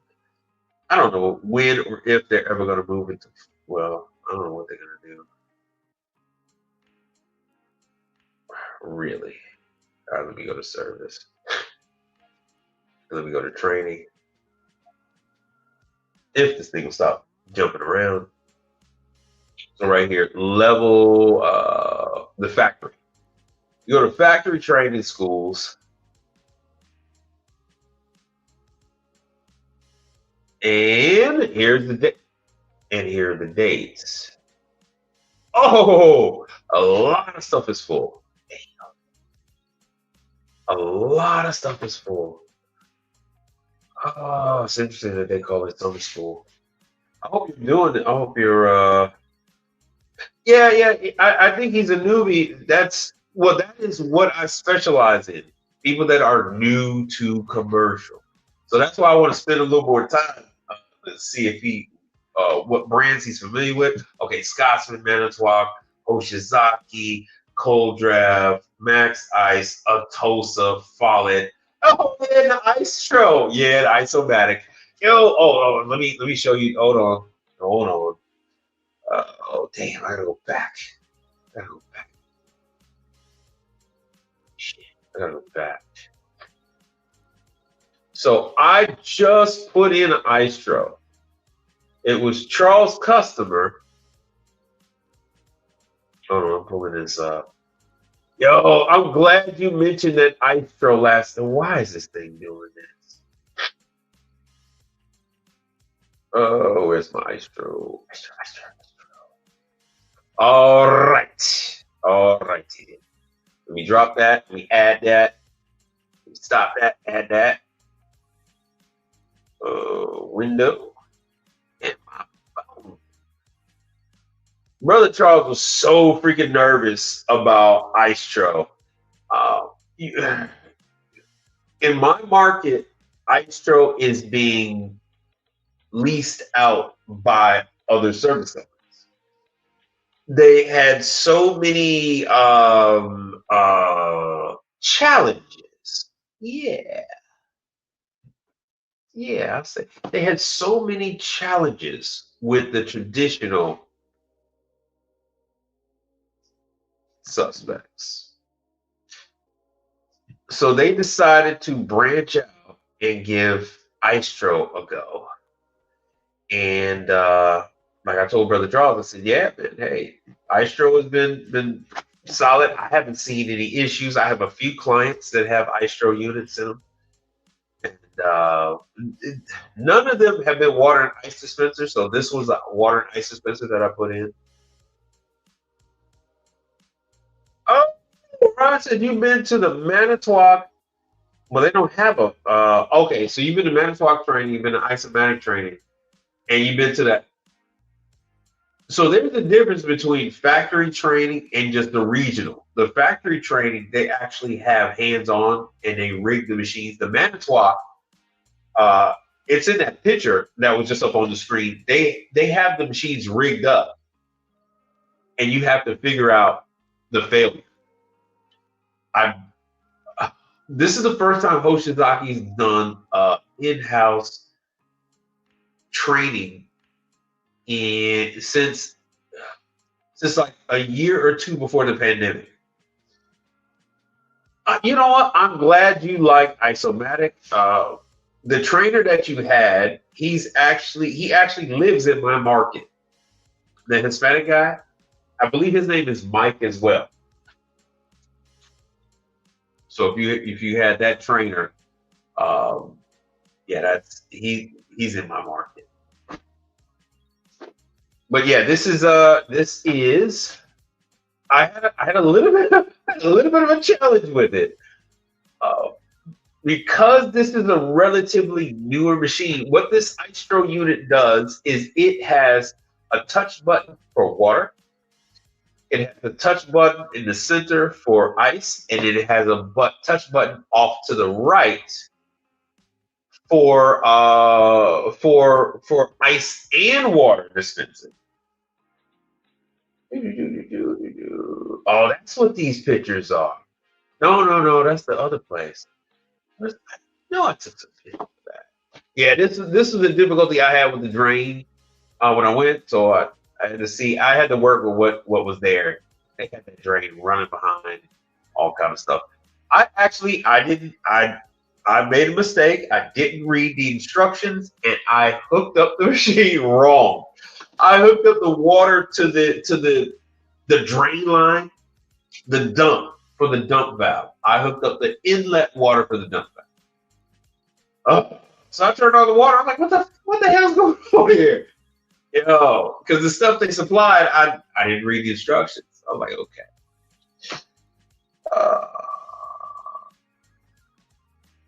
Well, you know what? It's interesting, Ryan, that you would say that Scotsman has the best nugget. Because the funny thing is, I don't think Scotsman makes the nugget. I think Isomatic makes the nugget for Scotsman. I believe Isomatic makes the nugget for Scotsman. Scotsman makes a cuber, but I believe that nugget and flaker is Isomatic. You guys can comment and correct me if I'm wrong. But yeah, that's the water. The water inlet did not match up with the other one. Yeah, Charles was freaking out.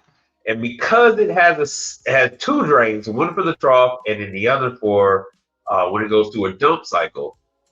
Yeah, I had to get creative with what the hell they had going on. And I was trying to show Charles and say, hey man, I'm on my way up there, and bro, there's something going on the freaking highway.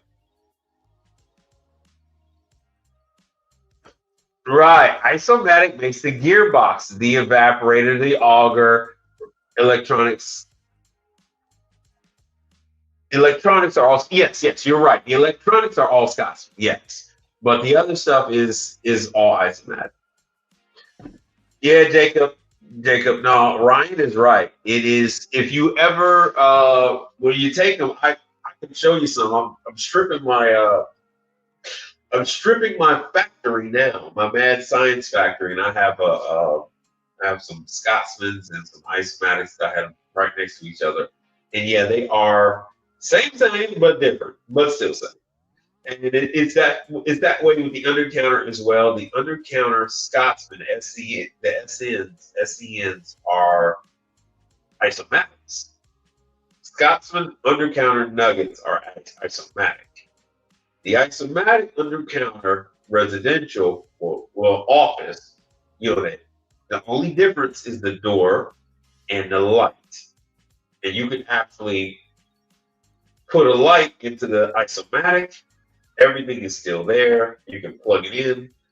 And you can actually take the door off of the Scotsman and put it onto the Isomatic, so it would have that articulated hinge that goes out.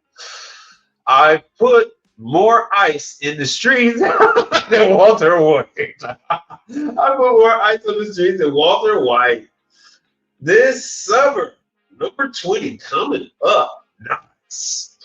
Nice. Hold on 1 second. That deserves. Nice.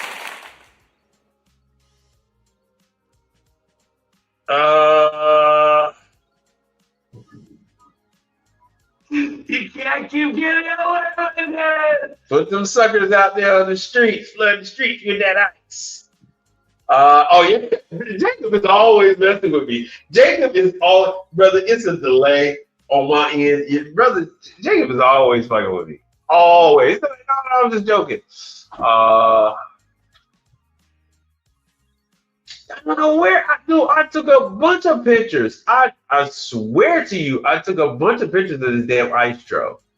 I took a ton of pictures of that damn Istro. I don't know. Oh, there they go. So I was about to say, I'm like, what the hell? Took a ton of pictures of this damn Istro. It's a nice looking machine. It makes around 300 pounds of ice. The Hoshizaki that you more than likely would be replacing or competing against is 271. And it makes 270 pounds of ice on its best day. The hopper on the Istro is much larger than the Hoshizaki. Yeah. Yeah, yo. Yeah, I was at the house cleaning up, but I got some prescription 50 mcg of Flonase. But yeah, and it's funny. Well, I didn't get a chance to spray before the show because I just made it here. But yo, if you are, this is the Istro. This is the Istro. So it's a nice looking machine. It is from Korea, and they actually have Korean writing embossed on the plastic. It says fronts, but underneath it there are 2 sets of Korean characters there. Let's coincide with that. That was cleaning. So the model serial number is on the left side. We did not have any stainless steel cleaner with us. This is Charles' son, his oldest son. And Ryan says, you really think that the Scotsman, well, all right. I don't know a single person that's going to tell you that they're in love with the DCM 271, myself included. The DCM 271, the DCM 271 has gone through that iteration where they had the ghost, the phantom touching. So they had a touchpad at the bottom. On the Istro, the drip tray, the front had touch panels, and then on the Hoshizaki, then the top had touch panels. The touch panels everywhere. And what would happen is if people drip water on the touch panel on the front, it would start dispensing. And then you have these situations where Hoshizaki has it. The Istro has a paddle. Istro's got a paddle. Why does Istro have a paddle and not an infrared? The 271, and actually the 270, the ones that have the infrared, if it is facing sunlight, the sunlight will actually destroy the infrared sensor. It will cook it. You mean you don't have WD-40 to shoot up my nose? I know. Stainless. Oh. Now, you know what? I told you I'm moving. You might notice there's some pictures in there. And I'm moving. So I'm literally taking everything out of the van. And I'm like shuttling stuff around. Not, the family is situated. This is all my shit. I got rid of all my storage and everything. It had everything in the house because we were moving. So the garage was full. I had a back shed that was full. My back patio. I had an outdoor kitchen with the back patio. That's where my F450. I had an F450 in the back patio with a 500-pound bin. I had I got a Scotsman Nugget on I had that on the back patio. So you can have flaked ice, you can have nugget ice. And my globe griddle out there. I had fridge, a fridge and a freezer out there, upright, commercial. Oh man! And so I'm just like moving that stuff. I don't have an outdoor kitchen setup, and I don't have an awning. I got to build that. Oh, so it's going to look crazy for me to have that stuff out there, and I don't have a cover for it. So that stuff can't go outside just yet. I have to build all that. So that stuff got to go into storage along with my other stuff because I gotta do something. And it might end up where I actually start teaching or something because I would actually like get this warehouse, but I really want one closer to home. Ryan says, pro tip: if you cover the back of the touch-free sensor with foam insulation tape, it improves reliability. Really? Because the other thing with the DCM 271, and the 270 with the infrared 271 is water dripping down those infrared sensors, which are like, what are they, like 500 a piece now? They will cause those sensors not to work. As a matter of fact, let me jump on into that. So I'm gonna finish up with the iStro, and then here's the iStro. And I don't know why I didn't see this before. You can't notice this, but this black line right there, that is a wire. That is the harness and wire that feeds the board. It goes from the water level sensor that's off to the right, and it goes right in front of the ice chute. And I didn't notice that. And the condensation would drip onto the cord and then fall down on the stainless right there. And the customer was like, "Oh my God, the machine is leaking." No, dummy, it's just condensation. So I was having a hard time trying to get that damn thing, trying to get the right fitting. And I said, "What the hell am I doing? Let me just hook this up direct." I said, "Let me just take that shit off and hook it up direct." Because I was like, "Yeah, I know that's what the damn banjo players are doing in my neck of the woods." I said, "I know that's what the hell they're doing." So yeah, I took it off and just made my connections to go to that 1/4-inch connection. And away I went. Oh yeah, Dave's Hot Chicken, blah blah blah. Bria Tacos. My daughter loves this Bria Tacos. They didn't know that it was this chain and it's part of. We'll get into that later on. We'll get into that. Relux. Yeah, this is more of that iStro machine. This is the same side. This was the fittings before, and I was trying to match stuff up, and nothing was matching up. And I'm like, wait a minute, that's a John Guest fitting. Let me just take that damn thing off and put that sucker. Let me hook it up direct. All right, but that's yeah. I was screwing up big time. I'm like, oh, it hooks up to the back. So that's us hooking up everything. Oh, you know what? Yo, Ryan knows his stuff, man. Yeah, I guess this is a Gen 1. And I'll get to you in a minute. This is a Gen 1.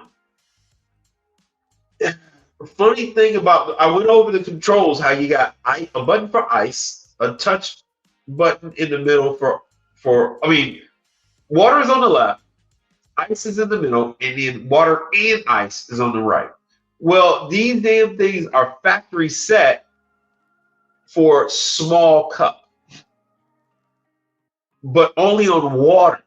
So it will dispense a full cup of ice and only a half a cup of water. And so, you see that my viewership is overwhelmingly men. So the women that use the damn machine, they don't they don't think to just relieve the pressure off of the paddle and then push it again when the water stops. No, they just keep their hand there like, oh, the water stopped. And I'm like, yeah, just ease off. The ice is still gonna fall, ease off, and then push back again, and it's gonna fill up your cup. They go, oh, okay. I'm like, I'll be back and readjust it. So when the adjustment is all through the controls, let me see if I can find that picture. There's 3 buttons. There's 3 buttons that you manipulate to make your changes. The very first time I went in there, I was able to cycle through the functions. After I cycled through the functions, the damn thing wouldn't let me do it again. The hopper filled up with ice, and it would only say full, and it wouldn't allow me to go to any of the FU settings. No joke. Everything says FU. So you log in, it goes FU. Delight. Freaking Koreans. Oh, so you go to FU. I'm trying to get to like FU 16 or FU 17 to switch it from small cup to large cup, and I can't get back in there. And I talked to tech support. He goes, "Oh, former smart care guy." So of course I had to speak real slowly to him. He got a kick out of that, by the way. So he's like, "Oh, I don't know why I was doing that." I said, "Typical response from a smart care guy." Anyway. And then when I talked to the distributor that I picked up the unit from, they were like, "Yeah, one of the other guys, he had to replace the board," was what you were saying. But yeah, I went in there and I got the serial number off the board, the software version, and all that other stuff. It's right there in the front. The iThrow, it's right there. When I got the thing, I swing that thing open. There it is. The board is right here. So that one screw all the way up at the top, you undo that one screw and it hinges over, and you can get to the board right there in front. It's no big deal. The board is where all these plugs are.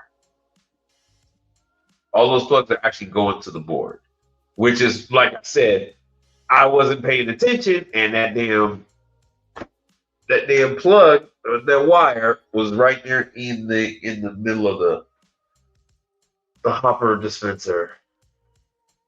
Of course, I had to move that over, and now I got to go again because I need to change the dispenser to large cup.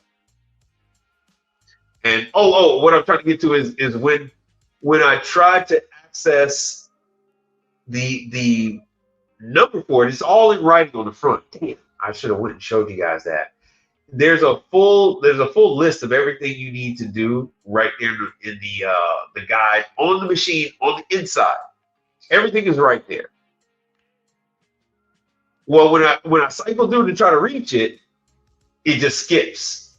It's not accessible, and so that's when I might have to do what Ryan is saying. I might have to replace the board on the iStro so that it will recognize functions FU16 so that I can get large cup. Anyway, drone on and on and on about that bullshit. I hear you, but I was saying WD-40 is a good sub for stainless steel cleaner. Yeah, what is it about stainless? What is it about WD-40? It collects lint or something like that afterwards. I can't remember what the deal was with WD-40 and stainless. Something like that. I used to use it back in the day too, but it doesn't repel the dust, some shit like that. As long as they don't touch no ice or gas ranges. Take some time for yourself. Oh, dude, no, I've been married almost 20 years. There is no such thing as taking time for myself. I look at my demographic. You fuckers know my pain. My wife don't give a shit. I'm a workhorse. It is what it is. I'm in the service business. My wife don't give a shit. Push me out there. Just work, damn it, work. That's all they care about. That is all they give a damn about. So my wife would work me until I'm dead. Now she did say, yeah, get you some guys to help and get the rest of the stuff because I got a single convection oven I gotta move. I got 3 Stolting-ish ice double barrel ice machine. I mean, soft serve machines I gotta move. Oh god, I got a lot of stuff. A lot of heavy stuff I gotta move. But I'm cutting up. I got some 66-inch Champion dishwashers I'm gonna cut up. And I got a Hobart 66 I gotta cut up. Why am I cutting them up? Well, because the body style is old. They're discontinuing all the parts. It makes no sense to teach anybody on this old stuff when they're discontinuing the parts. Hobart is notorious for discontinuing parts. So what's the point of teaching you to work on something that's obsolete? And in Champion, you can still get parts for the Champion, but Champion, everything now is going to be new. People, when it comes to Champion, people tend to start out with a new machine and a whole new set of guys. And that's what I've seen. That is usually what I see. Hobart, no. Champion, yes. Myco, yes. Myco dishwashers. Jackson, no. Don't know what that, and CMA, no. CMA is a mixed bag. All right, let me cancel that. Oh, what else was I going to talk about? I can't remember. We've been on here for 2 hours and some change. I kind of got out what I need to get out about those weirdo gurus that don't know their head from their ass. Just ridiculous. Just ridiculous. And say less. Happy wife, happy life. I got a bid into remove it. A stereo. Oh, that's Hobart. A stereo dish machine. Ooh, right. I have not seen. Has anybody seen a new stereo? I have not seen a new one. I have not seen a new one. Also, I feel you. I did a Salvin oven repair over on my channel. Thanks for the inspiration. Yeah, hey man. It's nice to go out and do these things, and do these videos. It's not really my place to do it. You cannot be all things to all people. Something is going to fall short. If I'm going to do service tech videos, then that's kind of the lane I'm going to need to stay in. Why? Because you don't. The viewership doesn't switch gears like that. First class, the viewership doesn't change gears. So they're not looking for Hoshizaki service videos and then willing to sit down and watch me talk about Paris Baguette and Luckin Coffee, PJ's Coffee, and all that stuff about what they. Fun fact, I just, because I'm cleaning this stuff up, I found a handwritten notes that I had for coffee chains and what equipment they had. I've been doing this for a very long time. This isn't something I just started. There has been a need, and it's maddening to have to tell the same thing to people over and over and over again. Like Ryan was like, "What's the best ice machine, bruh?" Over and over and over again. That's crazy. It's crazy to have to tell people the same thing. So I just said, hey, let me put this out there. People really don't even watch like that anyway. So let me put this out there, and then I can just direct people to a damn video and say, hey, look, watch my channel, ask about it. So this way I don't have to come up and talk about the same damn thing over and over again. And that's what people don't understand. They call me up, they want special treatment. It's like, dude, I've given the same fucking speech 300, 400, 500 times over the last decade and a half. You know what I'm saying? It's like okay, I really don't want to talk about this. I'd rather get this out one time. Maybe I reiterate, you know, at the end of the year or something like that, or the middle of the year. But at least I'm not like, hello, yeah, oh, really? Oh, wow, yeah, that's interesting. It's really not interesting. Oh, okay. Is doing what you say? Oh, huh. There's no mystery. There's no fucking mysteries.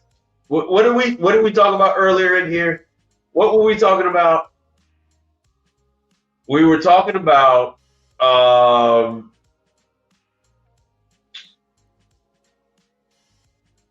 comments about the chocolate soft serve machine. So imagine people call me up and oh man, what's it doing? And I gotta explain to them fucking chocolate. I had to explain to people fucking chocolate over and over. Bruh, that's a horrible existence. I do not like doing the tech info pregnant stuff. That's not my thing. All right, hold on a second. Let me see what we got. I think Scott's.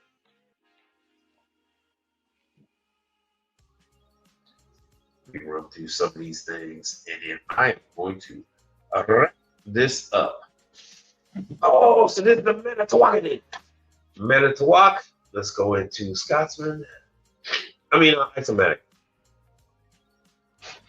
Thankfully, they've updated. I told you guys about this last week that they had the training classes. This was in Kansas City, Missouri. The CIM and the GEM units. Yeah, Louis Cardenas. And it's crazy because I have an appliance dealer. His name is Louis Cardenas.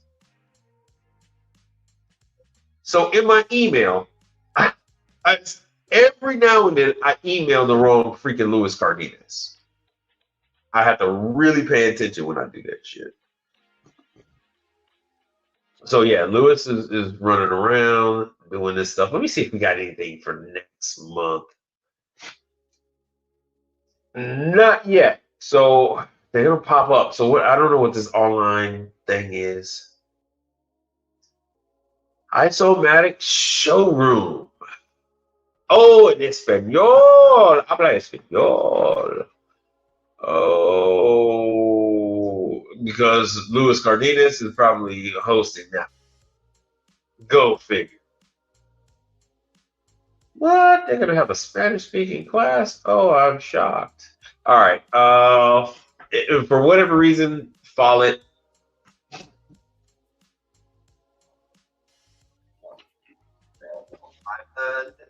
I think there might be something coming up with Follett. This is about that time. You know, it's been around that long. There should be something popping up. But if you guys do want to, they do have the online. You will see Follett's in rotating in and out of Sam's Club and stuff like that. Oh, good. But whether or not you get that contract, that's a whole nother shebang. And like I said, Follett, that's going to be Chick-fil-A, all that good stuff. Oh! Before we wrap this thing up, hold on. Frymaster was trying to fill up a class. Oh shit, that's my wife. Oh Jesus, yes, I'm still on. Oh, get married, they say. Live longer, they say. Yeah, but they don't say that you live longer and you're in freaking misery the whole damn time. They don't tell you how wonderful it is. Oh, Lancaster, PA. That is where they stay for Clark. Okay, so the class for the 11th is still open. They're still looking for people. If you are in the Lancaster, Pennsylvania area, this is Frymaster training. This is Frymaster training.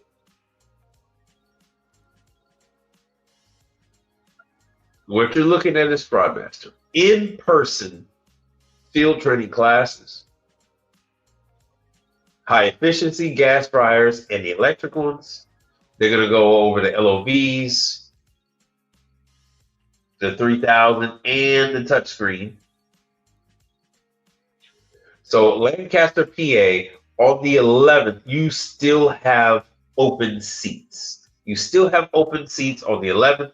She just sent out the email like Monday. She sent out the email Monday saying that they're looking to fill this class up. Albuquerque, New Mexico, both dates are open. Oh, I like how she did. Because I normally take the address off anyway, because I don't want you guys like harassing Timco, harassing Clark, harassing TWC, EMR with bullshit. So yeah, you got to email them anyway, and they're going to give you the address. It's usually going to be at one of their field offices in that market any damn way. So Lancaster, PA, Albuquerque, New Mexico. So that's April 8th or the 9th. Decatur, Illinois. So you're talking about north of Chicago, about an hour. That's April 22nd or the 23rd. And in Mississippi, that's Timco, May 6th or the 7th.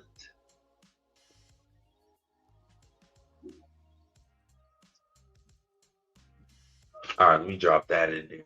So yeah, I didn't want to forget this because she sent that information on out. She didn't send it specifically to me, but she sent it out. So that is the email for you guys to get a hold of Frymaster training. This will not make you a factory service agent, but you will get the training. You will meet the trainer. They will give you their contact information. So Frymaster still got this weird thing. My clients, when they have a unit that's under warranty, and I tell them it's under warranty, they still won't let me deal with it. They let the other guys deal with it, and then when it's out of warranty, then I do it. So that usually builds bad blood, but hey, whatever. It is what it is. That's how Frymaster wants to do it. So that's how it is. Because they get to do all the dirty work, and I get to just come in and then just take cash. I get to take cash. You can't keep getting away with it. But oh yes, I do. All right, so that's Frymaster stuff that's coming up. Before we get out of here, is there anything that you guys want me to, any training dates you want me to show you, or any of that other stuff? HC Duke and Sons, East Moline. I'm waiting on HC Duke and Sons to show their class.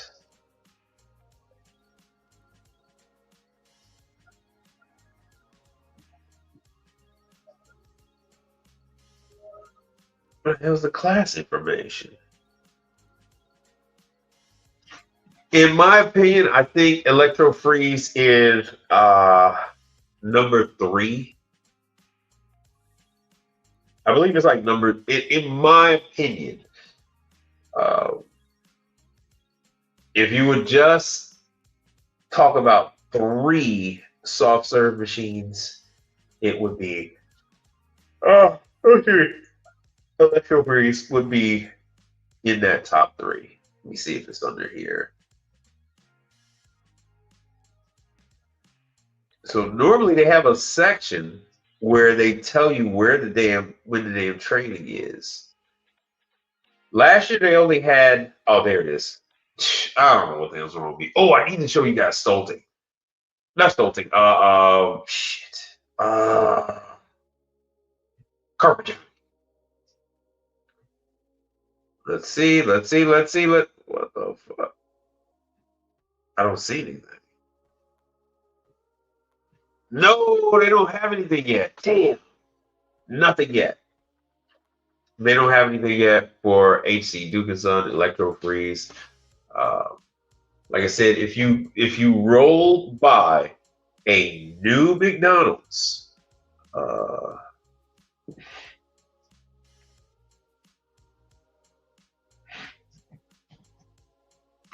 if you roll by a new McDonald's, look at the ice cream machine. If it is a remodeled McDonald's, there's a very good chance that remodeled McDonald's has a Carpigiani K3 ice cream machine. It's not that they were having a problem with Taylor. Lane was servicing Taylor nationwide. It's not that they were having a problem with it. It's, they wanted to give the operators a different option. Come on, man, where the hell the class is at?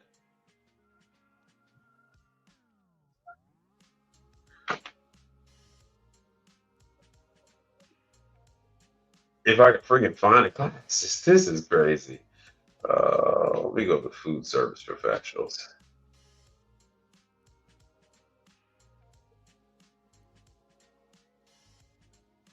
No, it's not under there. Where the hell's my training class at? Is it under tech news? What the hell is it? Carpigiani Tech News.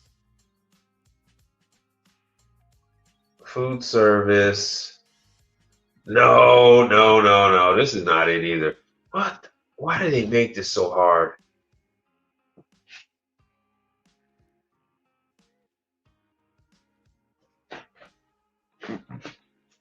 Maybe she moved it. Is it learn? I hope she didn't cancel this because I have been begging her for years. Begging her for years that, oh, thank God, let's see if it's here. Class schedule. Man, I don't know why they make this shit so hard to find. Woo! Still here. Damn! See, look at this. Low attendance, man. It's either that or the weather. I'm going with low attendance. Listen up. Listen up. For all you guys that have these freaking dreams and you guys want McDonald's. If you want a freaking McDonald's, the number one way into a McDonald's isn't the ice machine. The number one way into a McDonald's is going to be through the deep fryer, and it's going to be through the ice cream machine. Those are the two biggest needs that the McDonald's operators have. Is that, you get French fries stuck in the damn in the pump of the deep fryer, or you got leaking and stuff like that. The O-rings aren't there; they're missing. Those are going to be some of your greatest needs. I mean, by the time you get there, you just had to hit the damn reset button on the freaking motor for the deep fryer. But the ice cream machine. So they're not just using anybody, and Carpigiani's a pain in the ass any damn way. You get your parts through Parstown, or you can get it through Carpigiani directly. So do yourself a favor. Take your ass on over there to South Carolina. Is it North Carolina or South Carolina? Hold on one second. Do yourself a favor. Go and take the damn class. Take the class for the damn, yeah. Take the class at High Point, North Carolina, and learn how to grapple and tackle and grapple. 3 days. It is a 3-day class. Take your ass on down to the mall at High Point, North Carolina. Every single month, they are doing this. You need to plan out when you're going to go and take this damn class. Carpet Johnny is not one of those brands that you just stumble around with. The parts are insanely expensive, and there's other perks to it as well, but it is not an inexpensive machine to work on. I'll give you a good example. A Sefesa member I don't get along with this guy either. He's got the rights to Carpet Johnny in my market, and he fucked this thing up so bad. The MVX is essentially dead in Louisiana. It's dead here in Houston. It's dead. It's dead in Texas. It's dead in Louisiana. He completely trashed. Let me show you what this is. This guy had this. So essentially, it was just the two of us.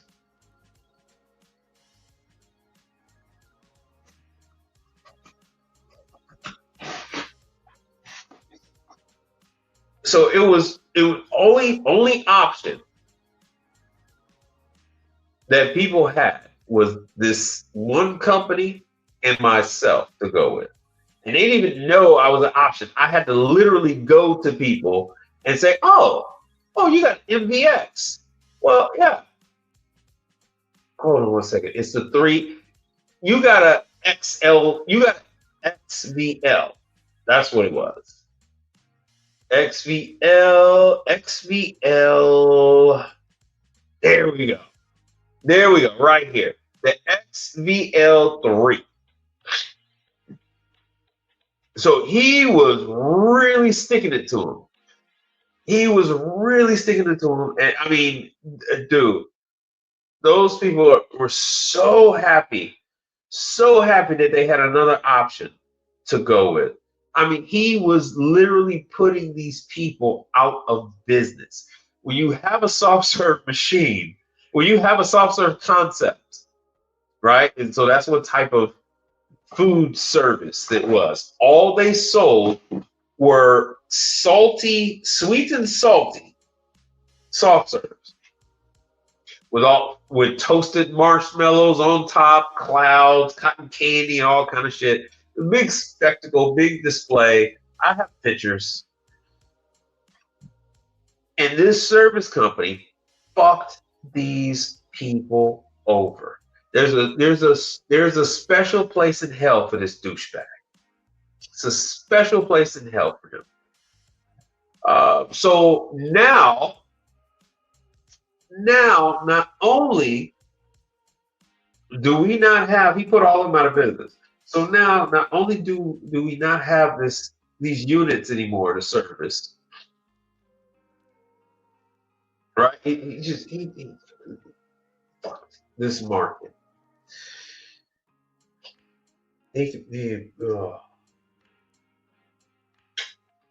When I order parts, so Carpet Johnny will automatically direct me to him. He won't sell to me anyway. If we ever come face to face, we'll probably come to blows. But he's a little bitch, and I mean, there's just nothing more I can say about it. He's a dick, and he just charged these operators just an absorbent price to fix it, and it never did even fix their damn machines. I'd have to come back after his guys, and didn't fix the machines. Parts Down will sell you the parts. Sometimes they give you Sometimes they give you wrong parts. Sometimes they give you a wrong software version, and it can be a clusterfuck. It can be a clusterfuck. First Class says, riddle me this, Batman.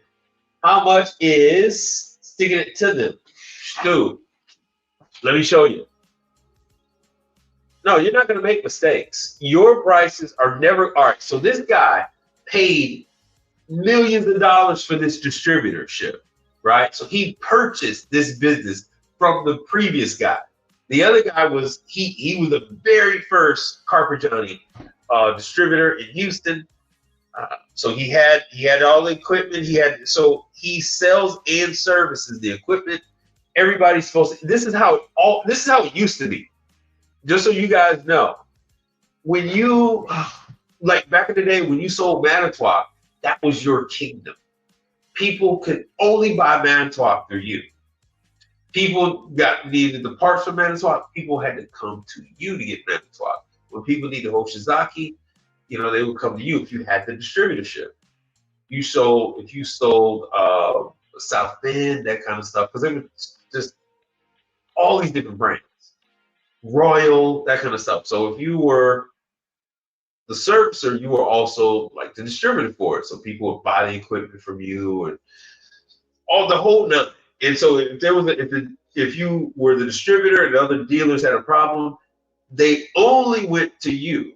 So they would call and say, "Hey, Mike, we sold a 40-pound deep fryer, and they're having a problem." Then I would go out there, I would fix it, and then I would bill Royal. So now things are not like that anymore, with the exception of this. So this guy paid a lot of money to get this, and he just completely fucked all these people over. They're just so petrified. Let me just show you what the price of MV3 handle replacement. Doobie doobie doo doo doo doo doo doo doo doo. Come on, man, give it to me. Where is that?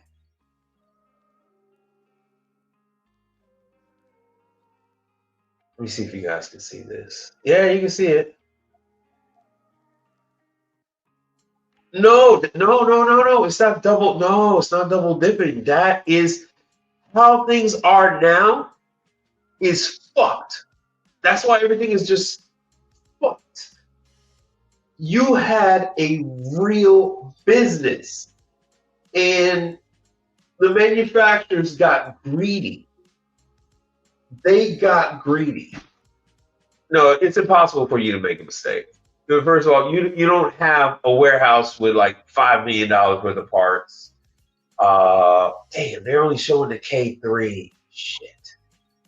You don't. Damn it. You don't have 15 guys on the streets making $100,000 each. Then they got 401k. They have health insurance. You don't have 5 dispatchers running those guys. You don't have a parts clerk. You don't have an HR person. You don't have a trainer on staff. That whole thing. All right, let me see here. Carper Johnny MV3 handle. Shit. Handle costs.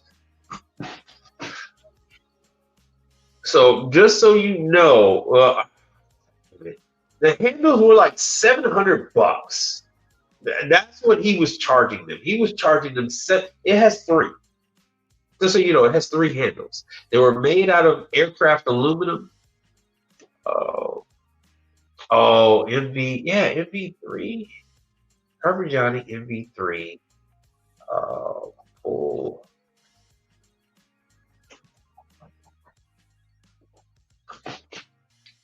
Damn, this is not it. See, this is the thing about Carper Johnny. It is extremely difficult. It is extremely difficult to get parts. You can only get parts from Parts Town or Carper Johnny. You can't. as you see, you can't even get them from anywhere else.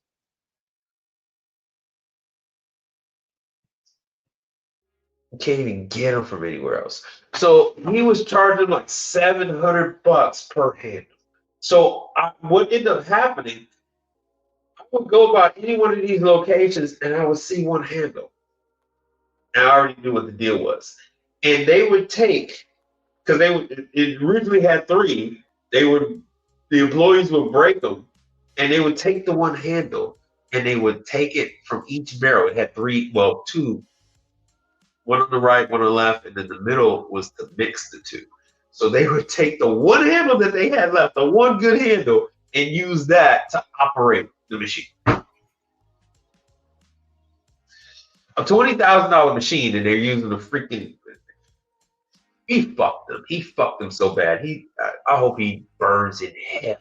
I hope he burns in hell. He's a shitty individual. I hope he burns in hell. He's a piece of shit. The parts come from them. Not sure if my situation is warranty. L to the brother. You just started just off the nose. Just off the nose. What you talking about, brother? What you talking about? The parts come from them. Not sure if my situation is warranty. Are you talking about the spaceman? Are you talking about the spaceman, brother? Help me out. You started. You're introducing us to a conversation that you've been having, and we're just now in it. We're just now in this conversation that you have. So help us out. What is this situation, brother? Came from Cap.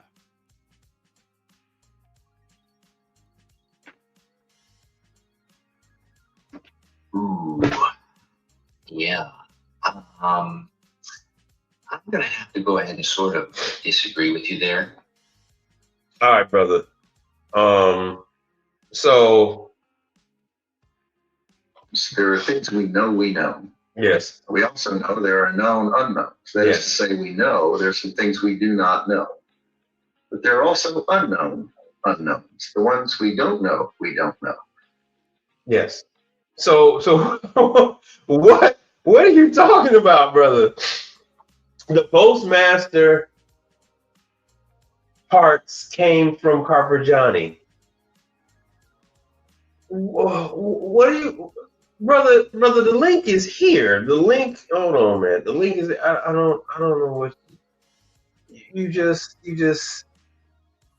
What is? And you're fucking around with Carpegiani. Oh God. This is another brother that think he gonna get rich working on damn soft serve machines. Oh God.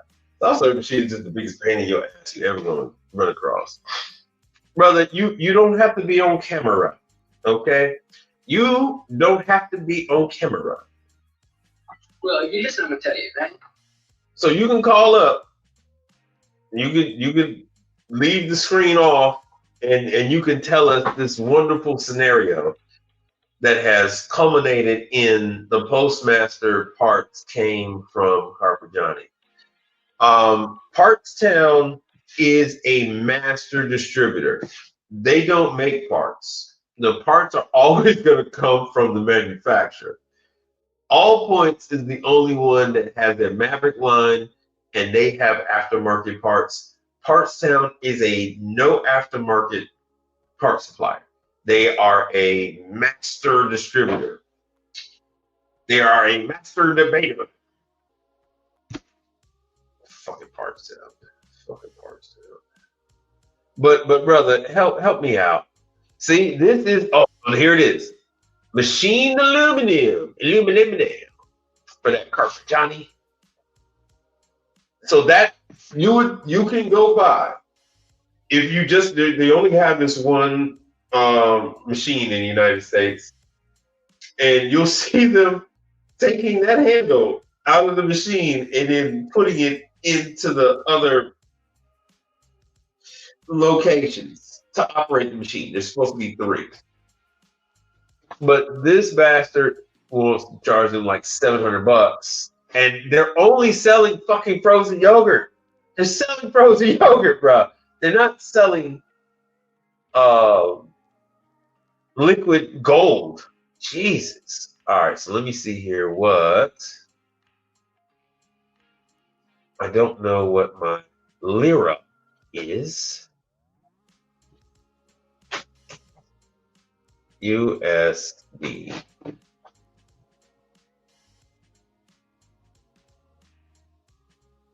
Man, what the? Oh God. So it roughly comes out to God. It looks like it comes out to about damn near $300, which is sound right. The conversion rate is 1 point something to it. Oh, there you go. There you go, brother.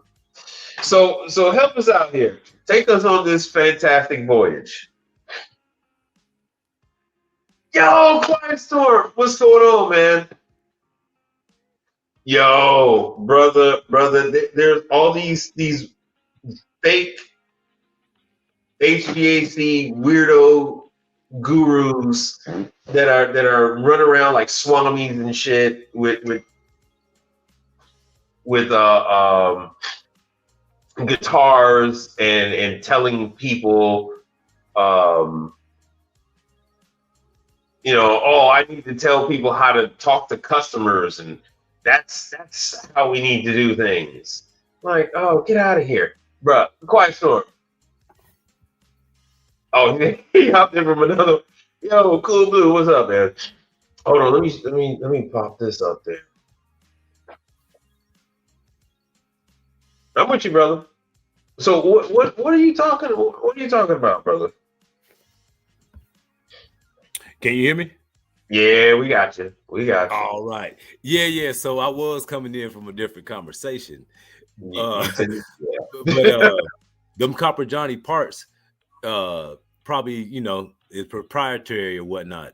It wouldn't have crossover. So and I imagine they're pretty expensive. So people just stocking them. It probably ain't. No, they're not stocking them. They there's only a limit. They fly them over from Italy. That's how it is with a lot of that stuff. They fly them over. They fly that stuff over. So especially like the handles, they don't anticipate people needing handles, so they don't have handles here. And so when you need them, they're like, "Oh, you want to flown on over from Italy?" It's like, yeah, I guess so. And so I guess they put them like on a first class seat on Alitalia or some shit. Yeah, but yeah, that's you find out. Yeah, it took a couple weeks. I mean, this machine. I took it apart. There you go. I took it apart about.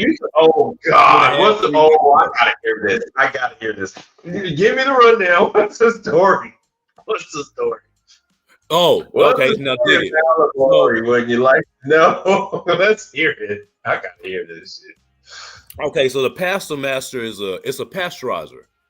Oh God! Was this a puff pastry store? No, it's an Italian. Italian restaurant. Italian restaurant. They make their own gelato, and so this is the second one. It's a shaft. The shaft broke. Yes. Right. So just tell the people, right? This one, it's you load from the top. Yep. Yeah, I know what it is. I know exactly what it is. I know exactly. Right. I've been in the business, brother. I know what it is. So, the shaft. Yeah, the shaft does break. This is the reason is the last one. It must have broke. I don't know, 8 months ago. So this is like the third time this has happened. And so we're there, and we asked the girl. We say, "Hey, so how you load it up?"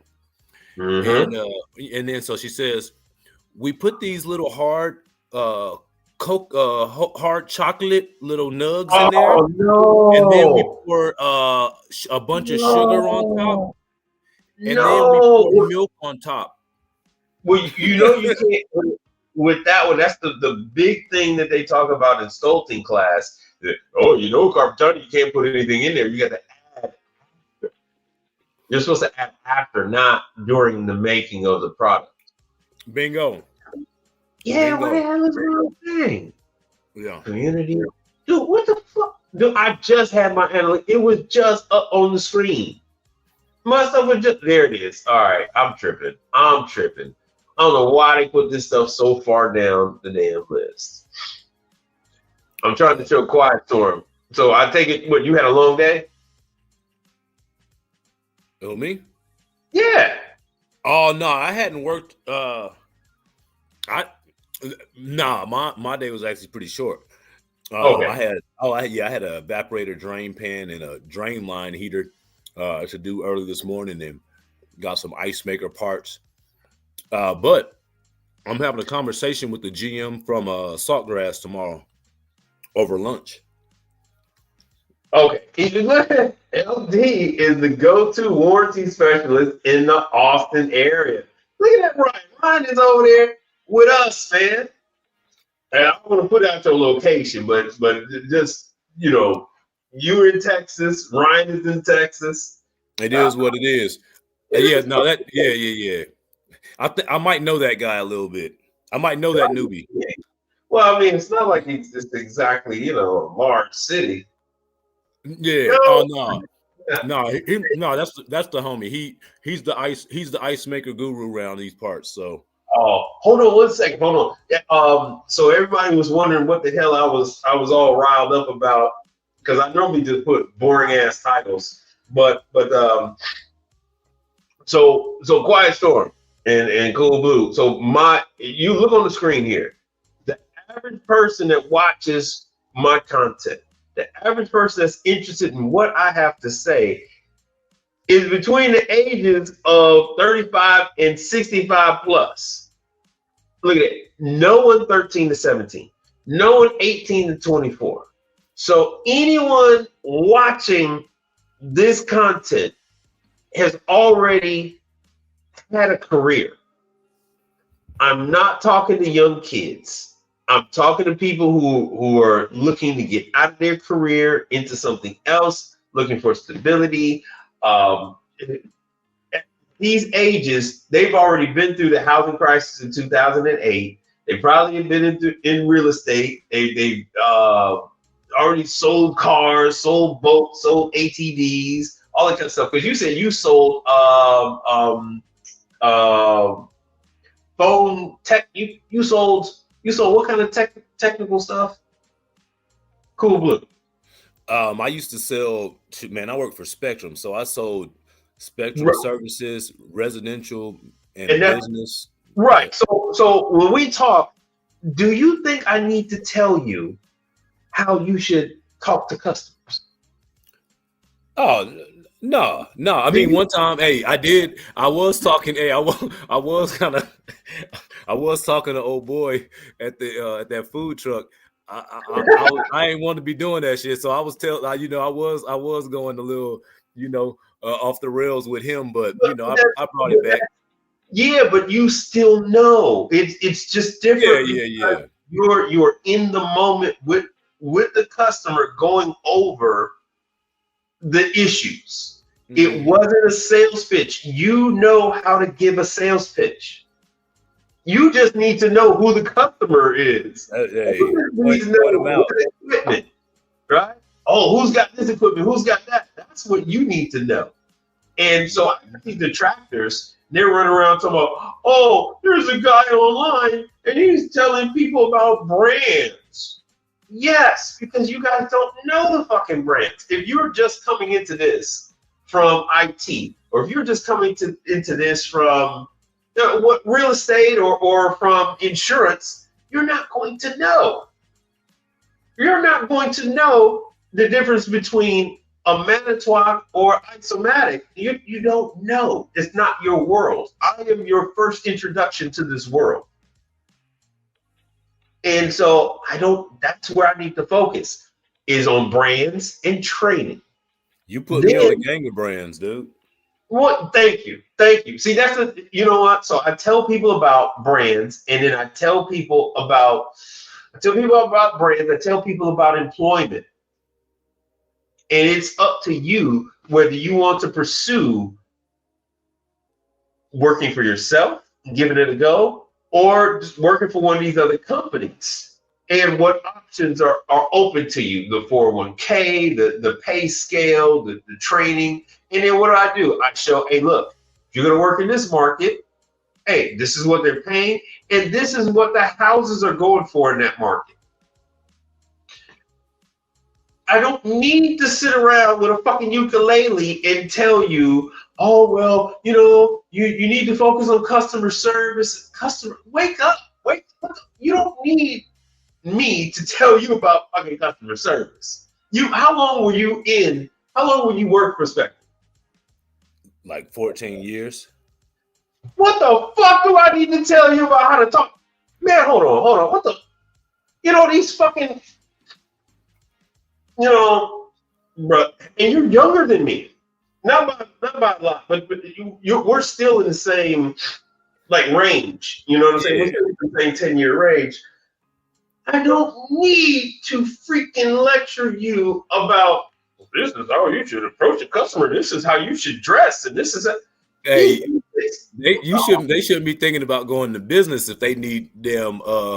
You know what I'm saying? All that type of information. Yeah, they need a mentor or somebody. Hell, right, dude. If I gotta mentor you about YouTube channel, no, you don't need to be in this. If I have to mentor you about clothing, about how to get vehicles, about any of that stuff. I mean, look at you. You just told me, how many vehicles are you currently in the process? This is just for work. How many vehicles are you currently in the process of acquiring for what you're doing? For what, me? Yeah. Oh, well, I mean, I don't necessarily have to acquire them. I already have them, but I have a truck, and then I have a box truck, and then obviously a regular car. But I mean, it's just me. I don't need, what I mean.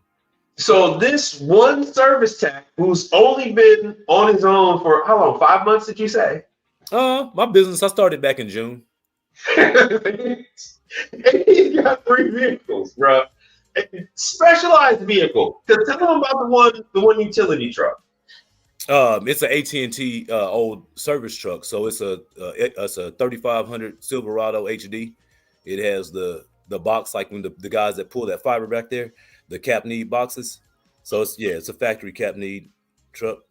So what the fuck do I need to tell you about getting a vehicle? You know what I'm saying? Now, what did I do when you told me what vehicles you had? What did I do then? You said you probably don't need all that. If anything, but what did I tell you can do with them? Oh yeah, I can start doing doing rentals and shit. And deliveries, installs, all that. Right. And I explained to you what did I tell you? I told you to go where? The distributors? The distributors and the dealers and stuff like that. I showed you the example. I said, okay, if you have these vehicles, then you can, when they do sell a unit and they want to take it back and that kind of stuff, it's been worked on a number of times, and the factory puts their hand up and say, all right, cool, we want to get it back. The other service companies like, man, we ain't got time for that. We ain't got time for that. We don't want it. But you actually are set up to handle that kind of thing. You can for sure. For that. I'm a weirdo though, as you know. But that is, see, all these guys want to run around and talk about niche business, these visions. That actually is a niche business. You know what I'm saying? It's not something that you're going to do every day. It's not something that you're even going to do once a week. It's not even something you're going to even do once a month consistently. Right? It's very rare for the factory to throw their hands up and be like, all right, you know what? Dealers take product back more often than the factory does. So the dealers would want you to bring the stuff back to their location, and then they would have an ASA come and give it a once over, and then talk with the factory and decide if they want to redo it, and then put the unit back out there. And then they would have to make arrangements with that dealer to give them compensation or credit towards other stuff. Or there's things that they do behind the scenes. But still, I don't need to sit back with a fucking ukulele and lecture you guys about customer service and uniforms and vehicles and shit like that, and CRM management, software and shit like that. You guys, and this is, you fall right there in this category. Like I said, hey man, the average person that is consuming this content is between the age of 45 to 54. Would you say that you fall in that category, brother?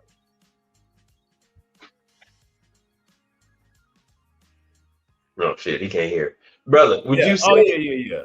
Yeah. I mean, pretty much, Yes, pretty much. That is the largest age group. And then look at this other age group, 65 plus. 65 plus. And so, like I said, once again, I hate to beat a dead horse, but you got these weirdos, right? They want to be somebody special. And they want to, wait. Look, man, you guys just need this information. You're going to take it from there, right? You were on the phone that night when the guy was asking me, hey, what do you do? What is this something? We were both trying to explain it to him, right? Yeah. So, but he had employees already. He had vehicles already. He already had a business going on. He wanted to transition over to something else, more stable, something where he can see more money. And what did we tell him? We said, yeah. This is the one. This is the one. But I think also for everybody ain't as mechanically inclined. You know what I mean? Their time investment might be more than what than what I mean. Even mine, I didn't. I say I had I was fortunate, but the time investment to learning this can be right. But that. See, you guys take your skills that you have acquired in your other careers. You guys have you did very well in your other careers, and to no fault of your own, you need to pivot. And everybody's like, where the hell do I go? What do I do now? What is the next thing? And then people stumble across this industry. Once you stumble across this industry, like you said, you need the mechanical acumen, and it's like, where are you going to get it? You need to go to these factory classes where they're going to teach you. You don't need to go to just like some general class where they're going to teach you how to use a meter and all that shit. No, just go to a Manitowoc class. Go to Manitowoc, Wisconsin, and go through that, and then you'll be good. You know what I'm saying? That is a top brand, used more places than any other. It is what it is. It is. Hey, real quick question, and I'm gonna wind this thing down. What is your favorite ice machine right now? Honestly, I don't work with I don't work with them that much, and everyone that I work with ends up being different. So I don't have a favorite. I don't care. But I guess if we're gonna call my favorite, because it's just for me is the easiest, it's just gonna be a Matosa. And I'm not gonna dive into that one, but yeah, it would be for you. And I know that this is news. This is going to be news for a lot of people. Like, Atosa make ice machines? Yeah, Atosa's had an ice machine now for damn near 10 years. Damn near 10 years. The Atosa ice machine is pretty rock solid right now. Man. In the early days, oh God, that machine was a train wreck. The dual float, because it had the float system of a cold draft. And so it had that dual beaker system. You know what I'm talking about, right? Have you seen some of the old ones? No, it's only new school for me, baby. Yeah, but yeah, they had a similar float system that you would find on a cold draft. So yeah, they had the same problem the cold draft had. When the machine gets dirty, the float doesn't work right. It used to fall out of calibration. It's all kind of problems. But yeah, one of my customers, they had an Atosa ice machine, and they had a leak. It was an R290 unit, and it had a leak. It was, where was that leak? That leak was in the condenser. It was in the condenser area. So yeah. But other than that, I don't have too many Atosa ice machines in my market. I have more Max Ice. I have more Max Ice machines in my market than anything. But one other question I want to have for you, and then we're going to wrap this thing up because you got to spend time with the kids and the loved one and everything. Back to that Carper Johnny. The Carper Johnny, they had that one. It was the because that one, it pasteurizes. Yeah. So people don't understand it cooks the milk and kills all the bacteria and all this stuff, and they use it to make cream. So, but not only do you have the dasher that breaks, but you got the top plastic piece that breaks. And it's plastic, and it's also like $700. Yeah, I never even I never dealt with that because the main they having the big issues and never and you know what and really what it is it's the guy that I trained with, and so I guess he calls me. I mean, like, it's it's kind of awkward. I guess if you can pay somebody a couple dollars to get down and do it, why would you do it yourself? So you know what I mean? And so, truth be told, I probably could do it in 45 minutes, but hell, I ain't trying to have that food pay me for no 45 minutes. So, well, I'm pulling it up on the screen right now. That pasteurizer is $52,000. Oh yeah. I'm sure it's getting charged every bit of 6 hours. You know what I mean? Oh yeah. Every bit of it. And this I'm showing them right now, so you can see the dasher at the top, and you can see the plastic cover. That plastic cover is $700. Yeah, $700. And let me see if I can even find it. Yeah, they ended up buying another one because the shaft that it had the shaft broke. So basically, they have two of them. They have two of them out there right now, and so. Well, you definitely need the parts. You definitely need the parts on the old one, especially that freaking. You might want to check and see that board because every now and then they do have some issues with the board, and that board is super expensive, and you have to wait forever. You have to wait forever. Oh yeah, there it is. It's a P. I'm just the muscle on this one. You know what I mean? Oh, because it's your guy's account, right? Yeah. But still.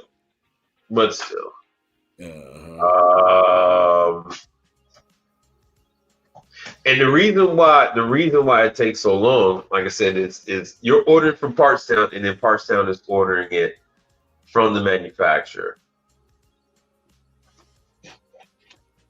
and that's why this stuff takes so long, and that's why there's so much more to it. Cover. Oh yeah. Yeah, I mean, see, look, I'm trying to pull this stuff up, and you can't even pull this stuff up. A used pasteurizer is that's the one I'm working on right there. That's what smaller one looks like. They got the older one. It's the older one. Yeah. Yep, but that's that silk. Yeah. That plastic top, $700. And that board, I wish I could pull it up because that board is like $1,000 bucks. If not more. But these guys think they're gonna make a killing working on this. Hey, look, man, these things are $50,000. They don't. I mean, they break, but they're not breaking like that. Yeah. You ain't. Right. Yeah, you're not gonna see it very often. Right. Unless you pass and buy it. Yeah, and then still, it's usually when I do have a board issue or something like that. It's usually because they got terrible electrical work done and stuff like that. That usually causes their problem. And so Ryan says refrigeration ain't for everyone. I've seen countless boys fold and hang up them gauges. Yeah, you know, hey man, it is what it is. That's why I teach that there is refrigeration and then the various different styles of equipment. I teach laundry. I teach dishwashers, hot side. So and in the tabletop stuff. I mean, you got all of this freaking equipment, man. All of this equipment. You don't have to let the you don't have to be afraid of refrigeration. And if refrigeration is your thing, you could very easily pivot. You could very easly pivot to something else. They all they knew about was getting on them roofs and in them attics. That's why they hung up, you know, hung up the gate. You found out there was this other stuff out there. You like, hey, this ain't so bad. I like going in. I like going where it's already cool.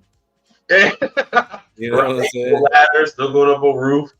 Yeah, I'm keeping my feet on the ground. Yes, where it's safe and you don't fall and get broken up. So yeah. Oh damn, there it is. Pasteurizer and heat treatment. But the Carper Johnny general market class teaches all of this equipment. She took this off. So this stuff used to be on the website. She will bring this back if there is enough requests for it. But right now, brother, hey, look, she's canceling the K3 classes. The Carper Johnny K3 that is for McDonald's. She's been having to cancel those classes. Yeah, she had. Whenever I sent the message about it, she was happy to, you know, get things going. You know, but yep. Oh, it's something to learn. That's why. I'm still waiting for FBD. I'm still waiting for I'm waiting for 5 of us to be ready. Well, there's only 3 of us. They said 5, so that's San Antonio. I got Kevin Tate from Learn to Trade. He's already putting out some 77X videos. But yeah, we're all ready to go. You took the FBD online training stuff? Man, yes indeed. Okay, cool. Yes indeed. So, I'm ready. So for what you talking about, FBD. That Hooky Entertainment, whatever they have, they had like 2 or 3 machines back there. So yeah, FBD, and that's the picture. I dropped my daughter off at school, and I looked over to the passenger side, and I saw Icy over there, and I already got a picture of Icy at a Taco Bell. So he was walking to a Burger King to take care of the FBD machine. But Icy is like way stressed. Their guys are, you know, the backlog. If you call now, you'd be lucky to get an FBD. If you called today, you would have to wait about 2 weeks to get a damn, what the hell is that damn? To get one of those techs to come out. So there is a heavy need to service FBD machines. So Icy is expensive, and they take forever to come out. I mean, because they have to take care of the Taco Bell, the McDonald's, the Arby's, all these places first. And then your Auntie Anne's cookie places and all that stuff come later. And then they got to take care of casinos and things like that. Everything else comes later. But all right, man, I want to thank y'all for hanging out with a brother. I'm going to wrap this stuff up, man. I've been moving all week. I am beat. I am whooped. I'm about to lay it down. So I will holler at y'all. And thanks, and Cool Blue, thanks for coming on, man. I appreciate that. Oh yeah, heck yeah. Thanks for bringing me up, and so I can clear that up. You know what I'm saying? Yeah, because you started that conversation right in the middle. Oh yeah, heck yeah, brother. Yeah, and always, man. Appreciate all Yeah. your information, man. Oh, anytime. Well, according to popular opinion, I don't help nobody. According to Hey, popular man. opinion, I don't help nobody. I just tell people about appliance manufacturers and training. I don't help nobody. So Hey, you know what? A dictionary is worthless in the wrong hands. You know what I'm saying? oh, in them motherfuckers' hands, it is definitely worthless. You know what I'm saying? So Definitely worthless. Them fucking, oh my god. Them shit kickers. Oh my god. And one of the fucking guys is from Chicago, where I'm from, and he's just he's a Tony Robbins wannabe. oh man. Oh yeah. Oh, this clown. Oh my god. Well, we already know, man. If and I ain't going. Everybody got their own, they mentors or whatnot. But if I can listen to you talk, if you get worse as you sound good when you start, and it gets worse as I start listening to you. You know what I mean? I can sniff them out. So right. Typically people do. So it's, you know what I'm saying? You don't have anybody coming in the chat like, oh, Mike is telling us this and leading us astray and telling us the wrong stuff. Now, people typically take my information and they run with it. Bro, I signed up for 10 different companies or so before I ever even communicated with you off of your videos, and hell, it was over Christmas break. So I was getting it in. Hell, I was playing those on 2X. And like I said, you've been doing this less than a year. Shay. So yeah, people need the information. They need the information. I didn't need to tell you what to do. You've been doing just fine on your own. You don't need a guru. You don't need an overlord. You don't need somebody to tell you what to do. You're a grown ass man. You're a father. You know what I'm saying? Yeah. You know what I'm saying? You're a grown ass man. You know exactly what to do. And I think you're doing exactly what you're setting out to do. If you're trying to get, point people in the right direction, do it, and you are, you know what I'm saying? Like this stuff right here, a lot of guys that's in the game right now, they going into these places working for somebody else. They don't realize that they could call up one of these places and get a little insurance, blah blah, do what they got to do, and before you know it, they cash in their own check. You know what I mean? 30 days later, 30 days, 45. But you know what I'm saying is, once your ball is rolling, it's rolling. Oh yeah.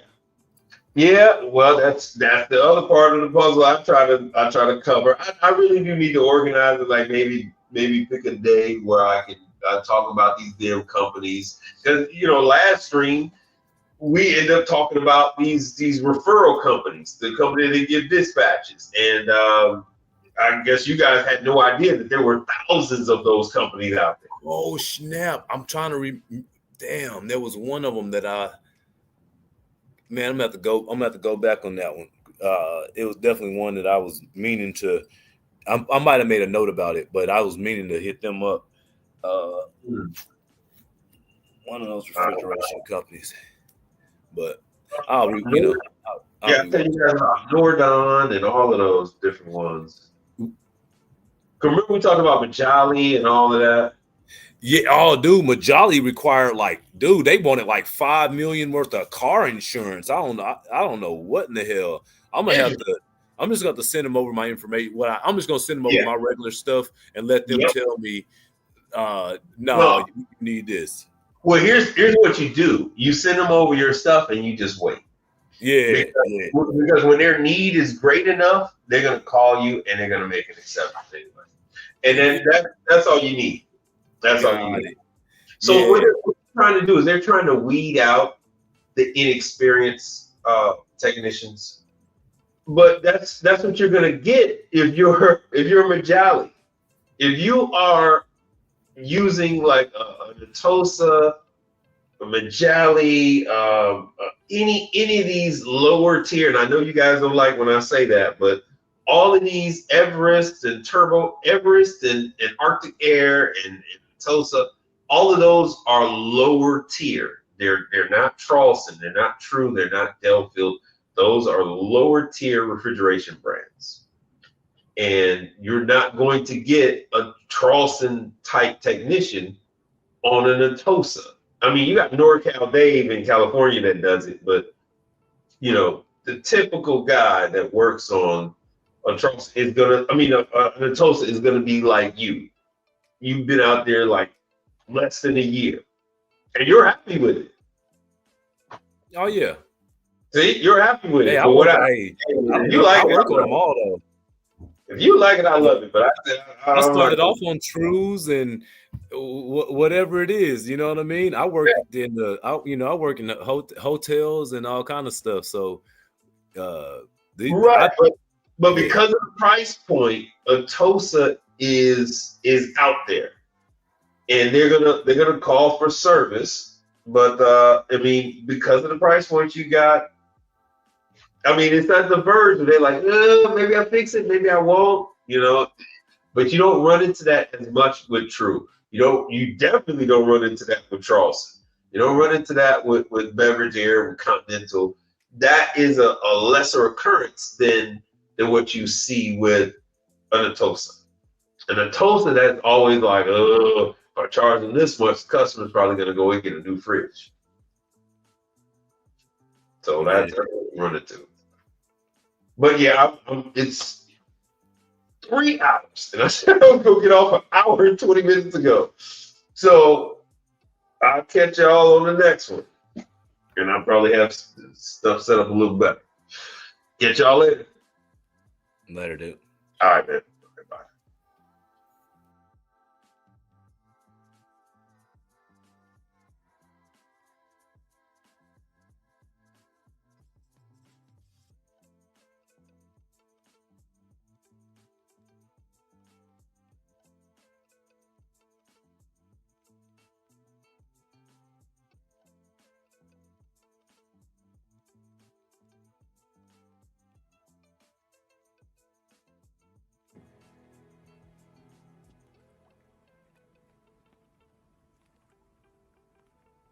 In case I don't see ya, good afternoon, good evening, and good night.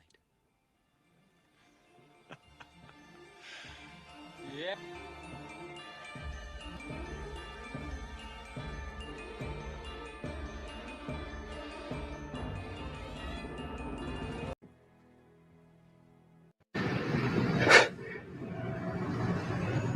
I haven't got time for this Mickey Mouse bullshit.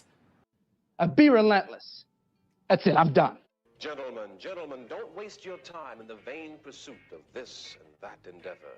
To be high on hopes and illusions. To be high on hopes and illusions. To be high on hopes. Be high on hopes. Gentlemen, don't waste your time in the vain pursuit of this and that endeavor. To be high on hopes and illusions. To be high